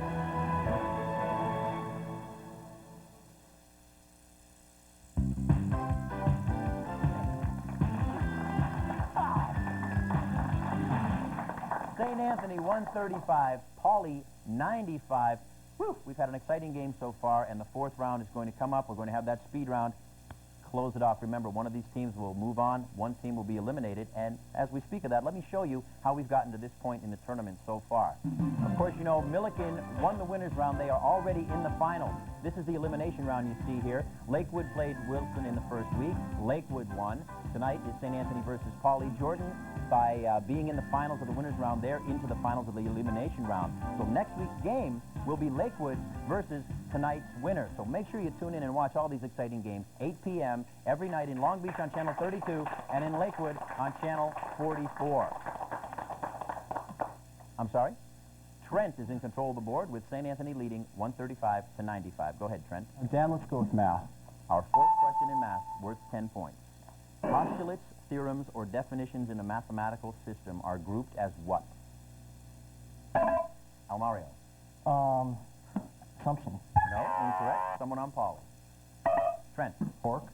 I'm sorry? Pork. Pork. No, but an excellent guess. It did begin with a P. Properties is the answer we were looking for. And Trent, you're still in control of the board. Let's stay with math. Okay. Fifth question in math. Let's see what kind of B products we can come up with now. What is a polygon with 10 sides? Eric. Decagon. Decagon is correct. 135, 105. Go ahead, Eric. I'm sorry? Math. Math. Our sixth question, our last question in math. What kind of number has no units? Tina. Your number? Absolutely right. Look at that. 135, 115. Nip and tuck all the way. Tina, go ahead. Literature? Third question in literature. This is a bonus question. It could tie our score. What type of poetry uses hard, clear expression, concrete images, and language of everyday speech? Jenny. Fireside poetry? No, incorrect. Someone on Pauley. Time's up. It's imagism. And another bonus, bites the dust. But Tina's in control. Go ahead, Tina. History. Oh, look at that. Another bonus. Couldn't have asked for it myself. Who was the leader responsible for the unification of Germany in the 19th century? Hit it again, Almario. Bismarck. That's right. Otto von Bismarck is the correct answer. This bonus question now is just for the St. Anthony team. The German Empire, formed on January 18, 1871, consisted of how many states? Jenny. 25. 25 is correct, and that bonus question now has gotten St. Anthony out to a 155, 115 lead. Go ahead, Jenny. Let's have geography. First question in geography here in the second half, worth 10 points. The Queen Charlotte Islands are off the coast of which Canadian province? Geraldine. Prince Edward Island? Incorrect. No, someone on Pauley. Eric. Newfoundland? No, British Columbia. And Jenny is still in control. Let's have history. Fourth question in history. What was the name of the group of men who headed France from 1795 to 1799? Jenny. The Jacobins? Incorrect. Someone on Polly. Eric. The directory? The directory is correct. It was actually the Donnelly directory at that time. The directory will do. Go ahead, Eric. Geography. Category. Geography, our second question, worth 10. What nation has the most cities with over 1 million inhabitants? Eric. Russia? Incorrect. Someone on St. Anthony? Almario. The United States. The United States is correct. 165 to 125. Almario is in control. Geography. Third question in geography. The Tigris and Euphrates rivers converge in which nation? Eric. Iraq. Iraq is correct. 165, 135. Eric, 2. Fourth question, bonus, very important. Listen carefully. What is the highest mountain in Africa? Eric. Kilimanjaro. Kilimanjaro is correct. This bonus question now is just for the Poly team. Which island lies east of Africa across the Mozambique Channel? Eric. Madagascar. Madagascar is correct. 165 to 155. Eric is a category. Geography, question number 5, worth 10. Land that is well suited for growing crops is called what? Trent. Arid land? Incorrect. No, someone on St. Anthony. Time's up. You were close, Trent. It's arable land. Arid would mean dry, but arable. Okay, Eric is still in control. Geography, 6th question in that category. What is the longest river in Asia? Almario. The Yangtze. Incorrect. Someone on Paul. Yellow River? I'm sorry? Yellow River? No, it's the Alberta River. And it is time for our speed round. St. Anthony 165, Pauli 155. It's coming down to the wire once again. 60 seconds of rapid-fire questions. Only the first person to buzz in gets to answer. A correct answer gets the team 10 points. An incorrect answer, the team will lose 10 points. May I have 10 seconds on our speed round? 60 seconds on our speed round clock, please. Good luck to both teams. Here we go. The force that tends to pull objects toward the center of the earth is called what, Geraldine? Gravity. Correct. What state receives less rainfall than any other? Geraldine. Alaska. No, Nevada. What is the name of the palace fortress in Moscow, the center of the Russian government? Eric. St. Basil's Peak. Incorrect. The Kremlin. Who was the leading member of the French Committee of Public Safety? Almario. Disraeli. No, Robespierre. What is the lowest geographical point in Europe? Almario. The Caspian Sea. Correct. Caspian Sea. Which planet resembles a miniature solar system? Eric. Jupiter. Jupiter's correct. Chicago borders which body of water? Almario. Lake Michigan. Correct. Who wrote the poem Evangeline? Almario. Longfellow. Correct. Who ruled Bulgaria for 35 years? George Eric. Epoch. Correct. What large island lies southwest of the Australian mainland? Almario. New Zealand. Incorrect. Tasmania. What French victory knocked Austria out of the Napoleonic War? Jenny. Austerlitz. Correct. An atomic explosion gives off what type of waves? Eric. Gamma. Correct. What state forms the western boundary of Montana? Time is up. What's our final score? Is that score correct? St. Anthony 185, Pauli 175. Oh, my goodness. Whew. Give yourselves a big round of applause, Pauli. That was the most exciting game we've had all year. It was up, it was down, it was right to the wire, and we had to go right down to that speed round to find out who won, and you only lost by one question. So you guys have been a joy to have with us. Good luck. Maybe we'll see you again. Thank you very much. It was good seeing you. Well, that was scary, wasn't it? Whew, boy, that was a frightening game. You guys came back. I think what won it for you guys was the speed rounds. You were really quick on the buzzer, and you had the answers right there. So now you will be playing Lakewood next week. Very important game, so they're a very good team. Rest up, get your buzzer hands working, and give yourselves a round of applause for Lakewood. Well, as always, on the Challenge Bowl, we're giving an Academic Challenge Bowl t-shirt to the person who correctly answered the most questions. And who was it tonight, Angel? Almario on the St. Anthony team. There you go, Almario. Look how that blends in with the tie there. That kind of goes exactly with it. Oh, he'll wear that proudly all over campus. All right, that is it. We've had St. Anthony victorious, so they move on next week to take on Lakewood. Join us, please. Woo! Could the games get any more exciting than this? Please join us. 8 p.m. every night in Long Beach on Channel 32 and in Lakewood on Channel 44. We'll see you then. Good night.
City College presents the Academic Challenge Bowl. Join us as teams from 6 local high schools compete for cash prizes and the coveted Challenge Bowl. Now, here's your host, Dan Reddington. Thank you very much. Hello, everybody. Welcome to the Academic Challenge Bowl. Man, does time fly or what? We are already in week number 8 of this 10-week double elimination tournament. Now, we started with the teams from the 6 local high schools, Jordan, St. Anthony, Wilson, Lakewood, Millikin, and Pauley. We saw Millikin go all the way through the winner's round. They are now waiting in the finals to see who will come out of this elimination round to challenge them for that Challenge Bowl trophy. We have already seen 2 teams eliminated. We hope they're still watching, though, Pauley and Wilson. We have 3 teams remaining in the elimination round. 2 very good teams here tonight. Who's going to move on? Who will be eliminated? Let's go find out. St. Anthony and Lakewood, over here.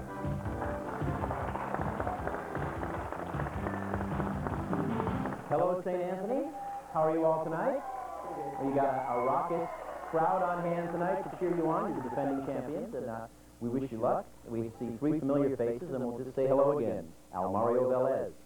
How you doing? Almario, the fans chant. I like your shirt and tie combination, very nice. You have anyone you want to say hello to? Yeah, I'd like to say hi to Chris, Scott, Marcos, and Angelica. All right. Very nice. Geraldine, welcome back to the show. Geraldine, you, how are you feeling? Good. Good. You psyched for a good game tonight? Yeah. All right. You want to say hello to anybody? I'd like to say hi to everyone downstairs. Thanks a lot for coming.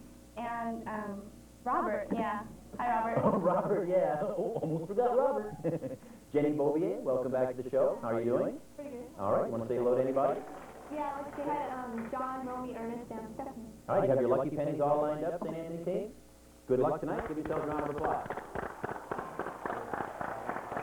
Hello, Lakewood. How are you? Big game tonight. Everybody feeling okay? All right. Good to see you all back. 3 familiar faces. Toby Hess. Hi, Toby. Hi. Anyone you want to say hello to? I'd just like to say hi and thank you to all our sponsors who've helped us prepare for the competition. Very nice. And Mike Brown. Hi, Mike. Welcome back. Want to say hello to anybody? Oh, just to everyone downstairs. Everyone downstairs. Including the St. Anthony fans? Oh, why not? That's beautiful. That's a nice job. All right. And Lo Chan. Yeah. Hi, Lo. How you doing? I'm fine. Welcome back. Feeling okay? Yeah. Ready to go for a good game tonight? It's a very important game. You want to say hello to anybody before we get started? The fans downstairs. All right. Very nice. Give yourselves a round of applause. Good luck tonight. Very big game, Lakewood versus St. Anthony. One team will move on. One team will be eliminated. Let's check our categories for tonight's first half. Current events, geography, literature, science, and math. As always here on the Challenge Bowl, we play 4 rounds in 2 halves. In the first half, correct answers are worth 5 points. In the second half, correct answers are worth 10 points. We have bonus questions, and we have what have proven to be all year long very exciting speed rounds. So stay tuned. And here we go. We tossed a coin before the game. Lakewood won. So Toby, let's get going to the category. We'll start with literature. All right. Our first question in literature. It's worth 5 points. With what Western state is Bret Hart most closely associated? Toby. California. California is correct, and Lakewood leads 5-0. Go ahead, Toby. Literature. Our second question in literature. Who wrote Desert Solitaire? Jenny. Edward Abbey. Absolutely right. 5-5. I can tell we're going to have a great game. Go ahead, Jenny, to the category. Let's have current events. Current events, our first question in that category, worth 5 points. George Bush has asked the CIA to focus on what new form of intelligence gathering?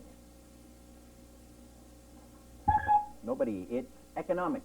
He wants to get economic information. Okay, Jenny, on the St. Anthony team, you're in control. Try current events. Our second question in current events.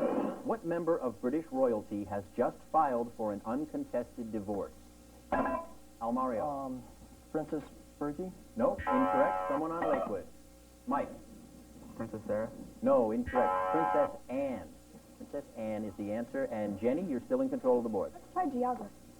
Our first question in geography, worth 5 points. The Cyclades are a group of small islands off the coast of which nation? No, sorry, time's up. Greece is the answer, and it is still 5-5. Stuck a little bit here on that score. Jenny, you're in control. Let's have literature. Hey, listen to that. It's a bonus question, which means the team which answers this question correctly gets a question asked of just them. In what poem is the line, April is the cruelest month? Almario. The Wasteland. Absolutely right. That is correct. And this bonus question now is just for the St. Anthony team. Who was the author of that poem, The Wasteland? Jenny. T.S. Eliot. T.S. Eliot is correct. 15-5, St. Anthony in the lead, and Jenny still in control of the board. With literature. All right, our fourth question, worth 5 points. What is a reference to a well-known person, place, event, literary work, or work of art? Who's in first? Jenny. Illusion. That's correct. Illusion is correct. 20-5, and a lot of people knew that one. Jenny was quickest on the buzzer. Go ahead, Jenny. Stay with literature. Why not? Fifth question. What 19th century literary movement viewed people as hapless victims of natural law? Almario. Romanticism? Incorrect. Someone on Lakewood. Toby. Naturalism. Naturalism is correct. 20-10. Toby on Lakewood, you're in control. Choose a category. Science. Our first question in science, it's worth 5 points, as are all these questions. What is a solid substance that separates from a solution? Geraldine. Precipitate. That's absolutely right. 25-10. Geraldine, go ahead. Current events, please. Current events. Question 3. Who is the current president of Peru? Almario. Fujimori. Fujimori is correct. 30-10. St. Anthony opening up a little bit of a lead. Go ahead, Almario. Current events, please. Current events. Question 4. Which television series is being enshrined at the Smithsonian Institution? Geraldine. Star Trek. Star Trek is correct. 35-10. St. Anthony moving out now. Lakewood going to have to jump in, and you know these answers. They're just quick on the buzzer. Geraldine, choose a category. Current events. Fifth question. What country is the focus of air sanctions by the United Nations for failure to turn over terrorists? Low. Libya. Libya is correct. You knew that when I asked the first couple words, and you got in 35-15. That is the end of our first round. St. Anthony leads Lakewood 35-15. Please stay tuned. We'll be right back.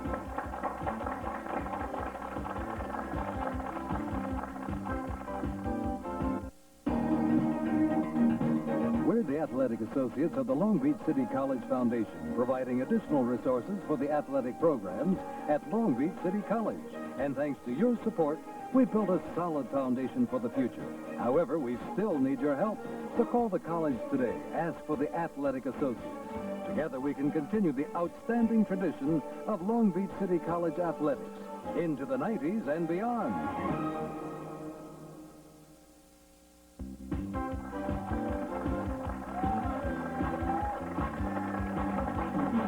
Welcome back to the Academic Challenge Bowl. St. Anthony leads Lakewood 35-15. Plenty more action coming up. But before we get to that action, I want to thank my good friends down at Umberto Fine Men and Women's Clothing on Bellflower Boulevard in Long Beach. Thanks very much for the lovely, fashionable outfits. Look at that tie. Fabulous. Devastating. All right, hey, you know, we've been doing the Challenge Bowl now. This is our 5th season. We want to hear from you. Please, give us a call on our Challenge Bowl hotline, 420-4503. Yes, the same number you call to win those fabulous T-shirts. Give us a call. Let us know what you think about the show, or just call us to say hi. We'd like to hear from you. If you didn't get the number, we'll show it at the end of the program when we roll the credits, so stay tuned to the bitter end. When we left, Lowe on the Lakewood team was in control. St. Anthony leads 35-15. Go ahead, Lowe. I'll take math. Our first question in that category here in the first half, worth 5 points. What is the term for the size shown by a number, whether it is positive or negative? Almario. Absolute value. Absolute value is correct. 40-15, Almario. Choose a category, the fans go wild. Current events, please. Our last question in current events. What San Diego sailor is known as Mr. America's Cup? Toby. Connor. That's right. Dennis Connor is correct. America's Cup, 40-20. St. Anthony leads. Toby, you're in control. Literature. Literature, our last question in literature. We burn up a couple categories here. What American author was often given credit for writing the first mystery story? Geraldine. Agatha Christie. Oh, incorrect. Someone on Lakewood, Toby. Poe. Edgar Allan Poe is correct. 40-25. They close the gap. Go ahead, Toby. Science. Science. Question 2. You know what that sound means. That's a bonus question. What is the term for the chemical weathering of rock? Low. Erosion. Incorrect. Someone on St. Anthony. Almario. Decomposition. Decomposition is correct. This bonus question is just for the St. Anthony team. What is the term for physical weathering of rocks? Jenny. Disintegration. Disintegration is correct. 50-25. St. Anthony leads. Jenny, choose a category. Geography. Our second question. The Red Sea connects to which ocean? Low. The East China. Incorrect. Someone on St. Anthony, Almario.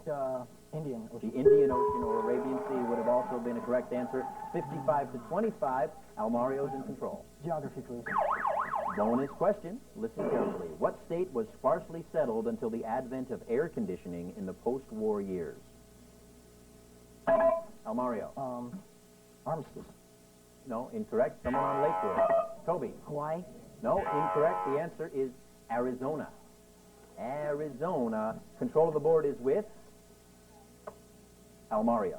Geography, please. Fourth question in geography. What is the capital of Kenya? Almario. Nairobi. Nairobi is correct. And now they've opened up quite a lead. Lakewood's going to have to jump on in. Go ahead, Almario. Geography. Our fifth question in geography. What is a grassland in a tropical region called? Almario. Savannas. Savannah is correct. 65 to 25. And Almario is in control. Geography, please. Our last question in that category. What is the regular rising or falling of the oceans or waters connected with them? Almario. Tide. Tide is correct. And dirt can't hide from those intensified tides. It is 70 to 25. Go ahead, Almario. Science, please. Third question in science. What is an atom or molecule with an electric charge? Almario. Electron. Incorrect. Someone on Lakewood, Mike. An ion. Ion is correct. 70 to 30. Go ahead, Mike. Oh, no, don't go, Mike. It is time for our first half speed round. What we do here in the speed round is we have 60 seconds of rapid-fire questions. Only the first person to buzz in gets a chance to answer. A correct answer, the team gets 5 points. An incorrect answer, the team loses 5 points. May I have 60 seconds on our speed round clock, please? Thank you. Here we go. What state forms the western boundary of Montana? Geraldine. Idaho. Correct. What famous actor's real name is Alan Stewart Koenigsberg? Time's up. Woody Allen. Who wrote Uncle Tom's Cabin? Almario. I'm sorry? Correct. What is the largest island in the world? Almario. Greenland. Greenland is correct. What Russian czar abolished serfdom in 1861? Alexander II. Almario. Which Almario? Correct. II. What was the title of Flannery O'Connor's first novel? Time's up. Wise Blood. Which city in Western Europe is the home of the Louvre Museum? Mike. Paris. Paris is correct. What is the movement to create a national homeland for the Jewish people? Mike. Zionism. Correct. What was the name of the narrator in Moby Dick? Almario. Ishmael. Correct. What English town is located at 0 degrees longitude? Low. Greenwich. Correct. What is another name for the European Economic Community? Time's up. Common market. What battle was the end of the Napoleonic War? Almario. The water. Correct. What was the first state to abolish slavery? Time's up. Pennsylvania. What is the capital of Australia? Oh, nobody was in. It was Canberra. What's our score at the half? St. Anthony 100, Lakewood 45. Please don't go away.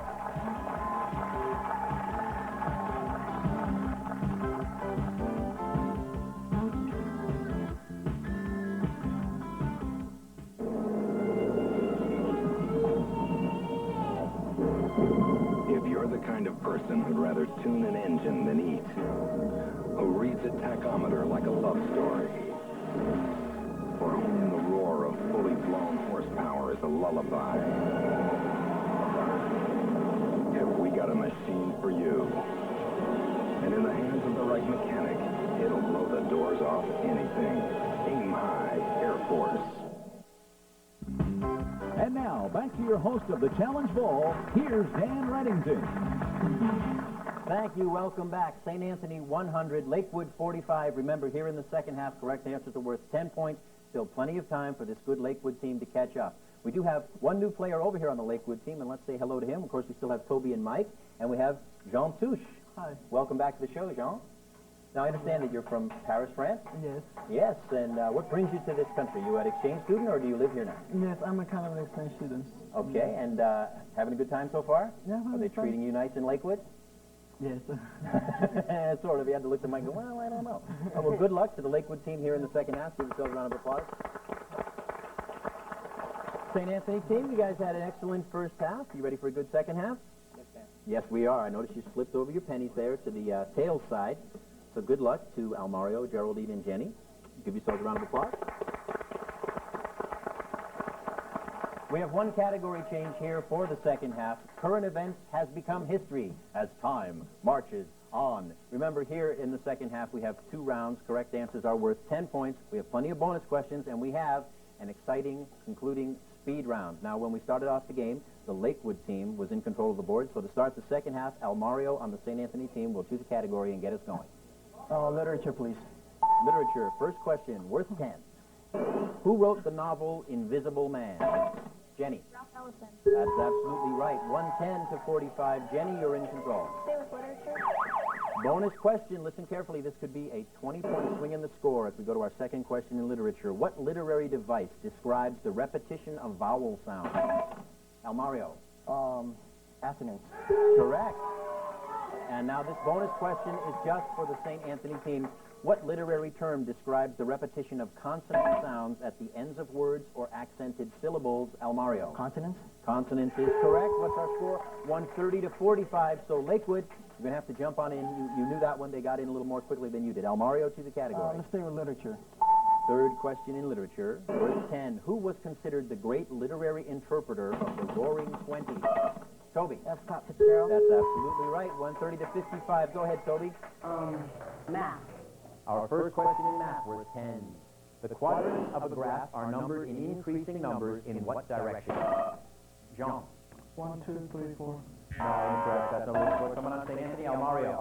Counterclockwise. Counterclockwise is the answer we're looking for. 140 to 55. Go ahead, Almario.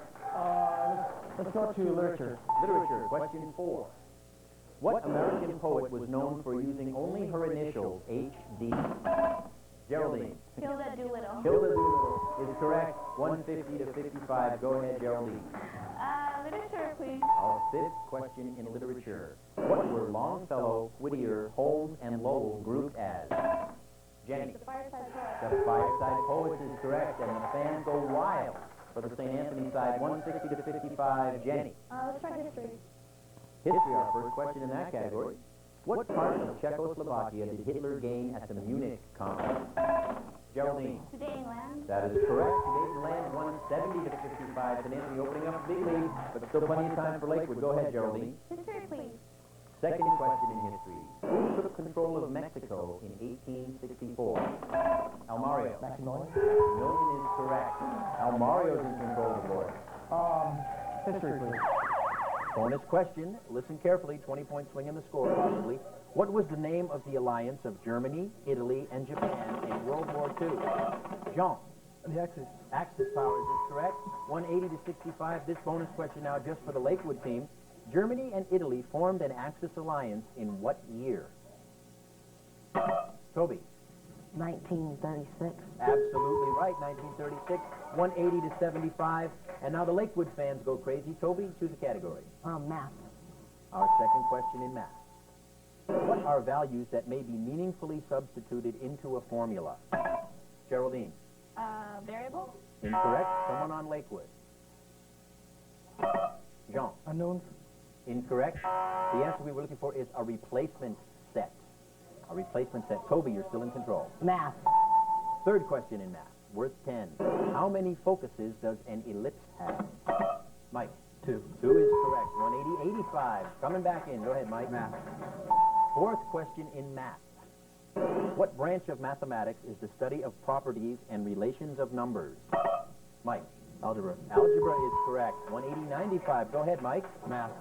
Our fifth question in math. Mike on a roll in this category. What is a diagram used to show relationships among sets? Mike. A Venn diagram. Venn diagram is correct. Look at that. He's just about cleaned out the category, Mike. Math, and that's our last question in the Mike category, math. What is the formula for finding the volume of a cylinder? Mike. Base times height.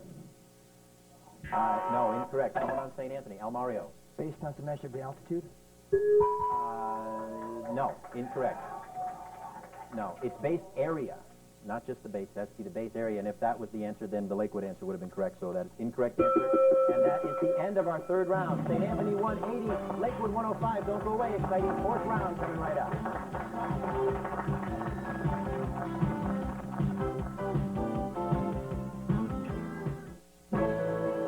The Associated Student Body of Long Beach City College offers full and part-time students the opportunity to explore a wide variety of interests outside of the classroom, from student government and social service club involvement to intercollegiate athletics and the creative arts. The ASB offers every student the opportunity to enjoy a well-rounded college experience. Students serving students, the college, and the community.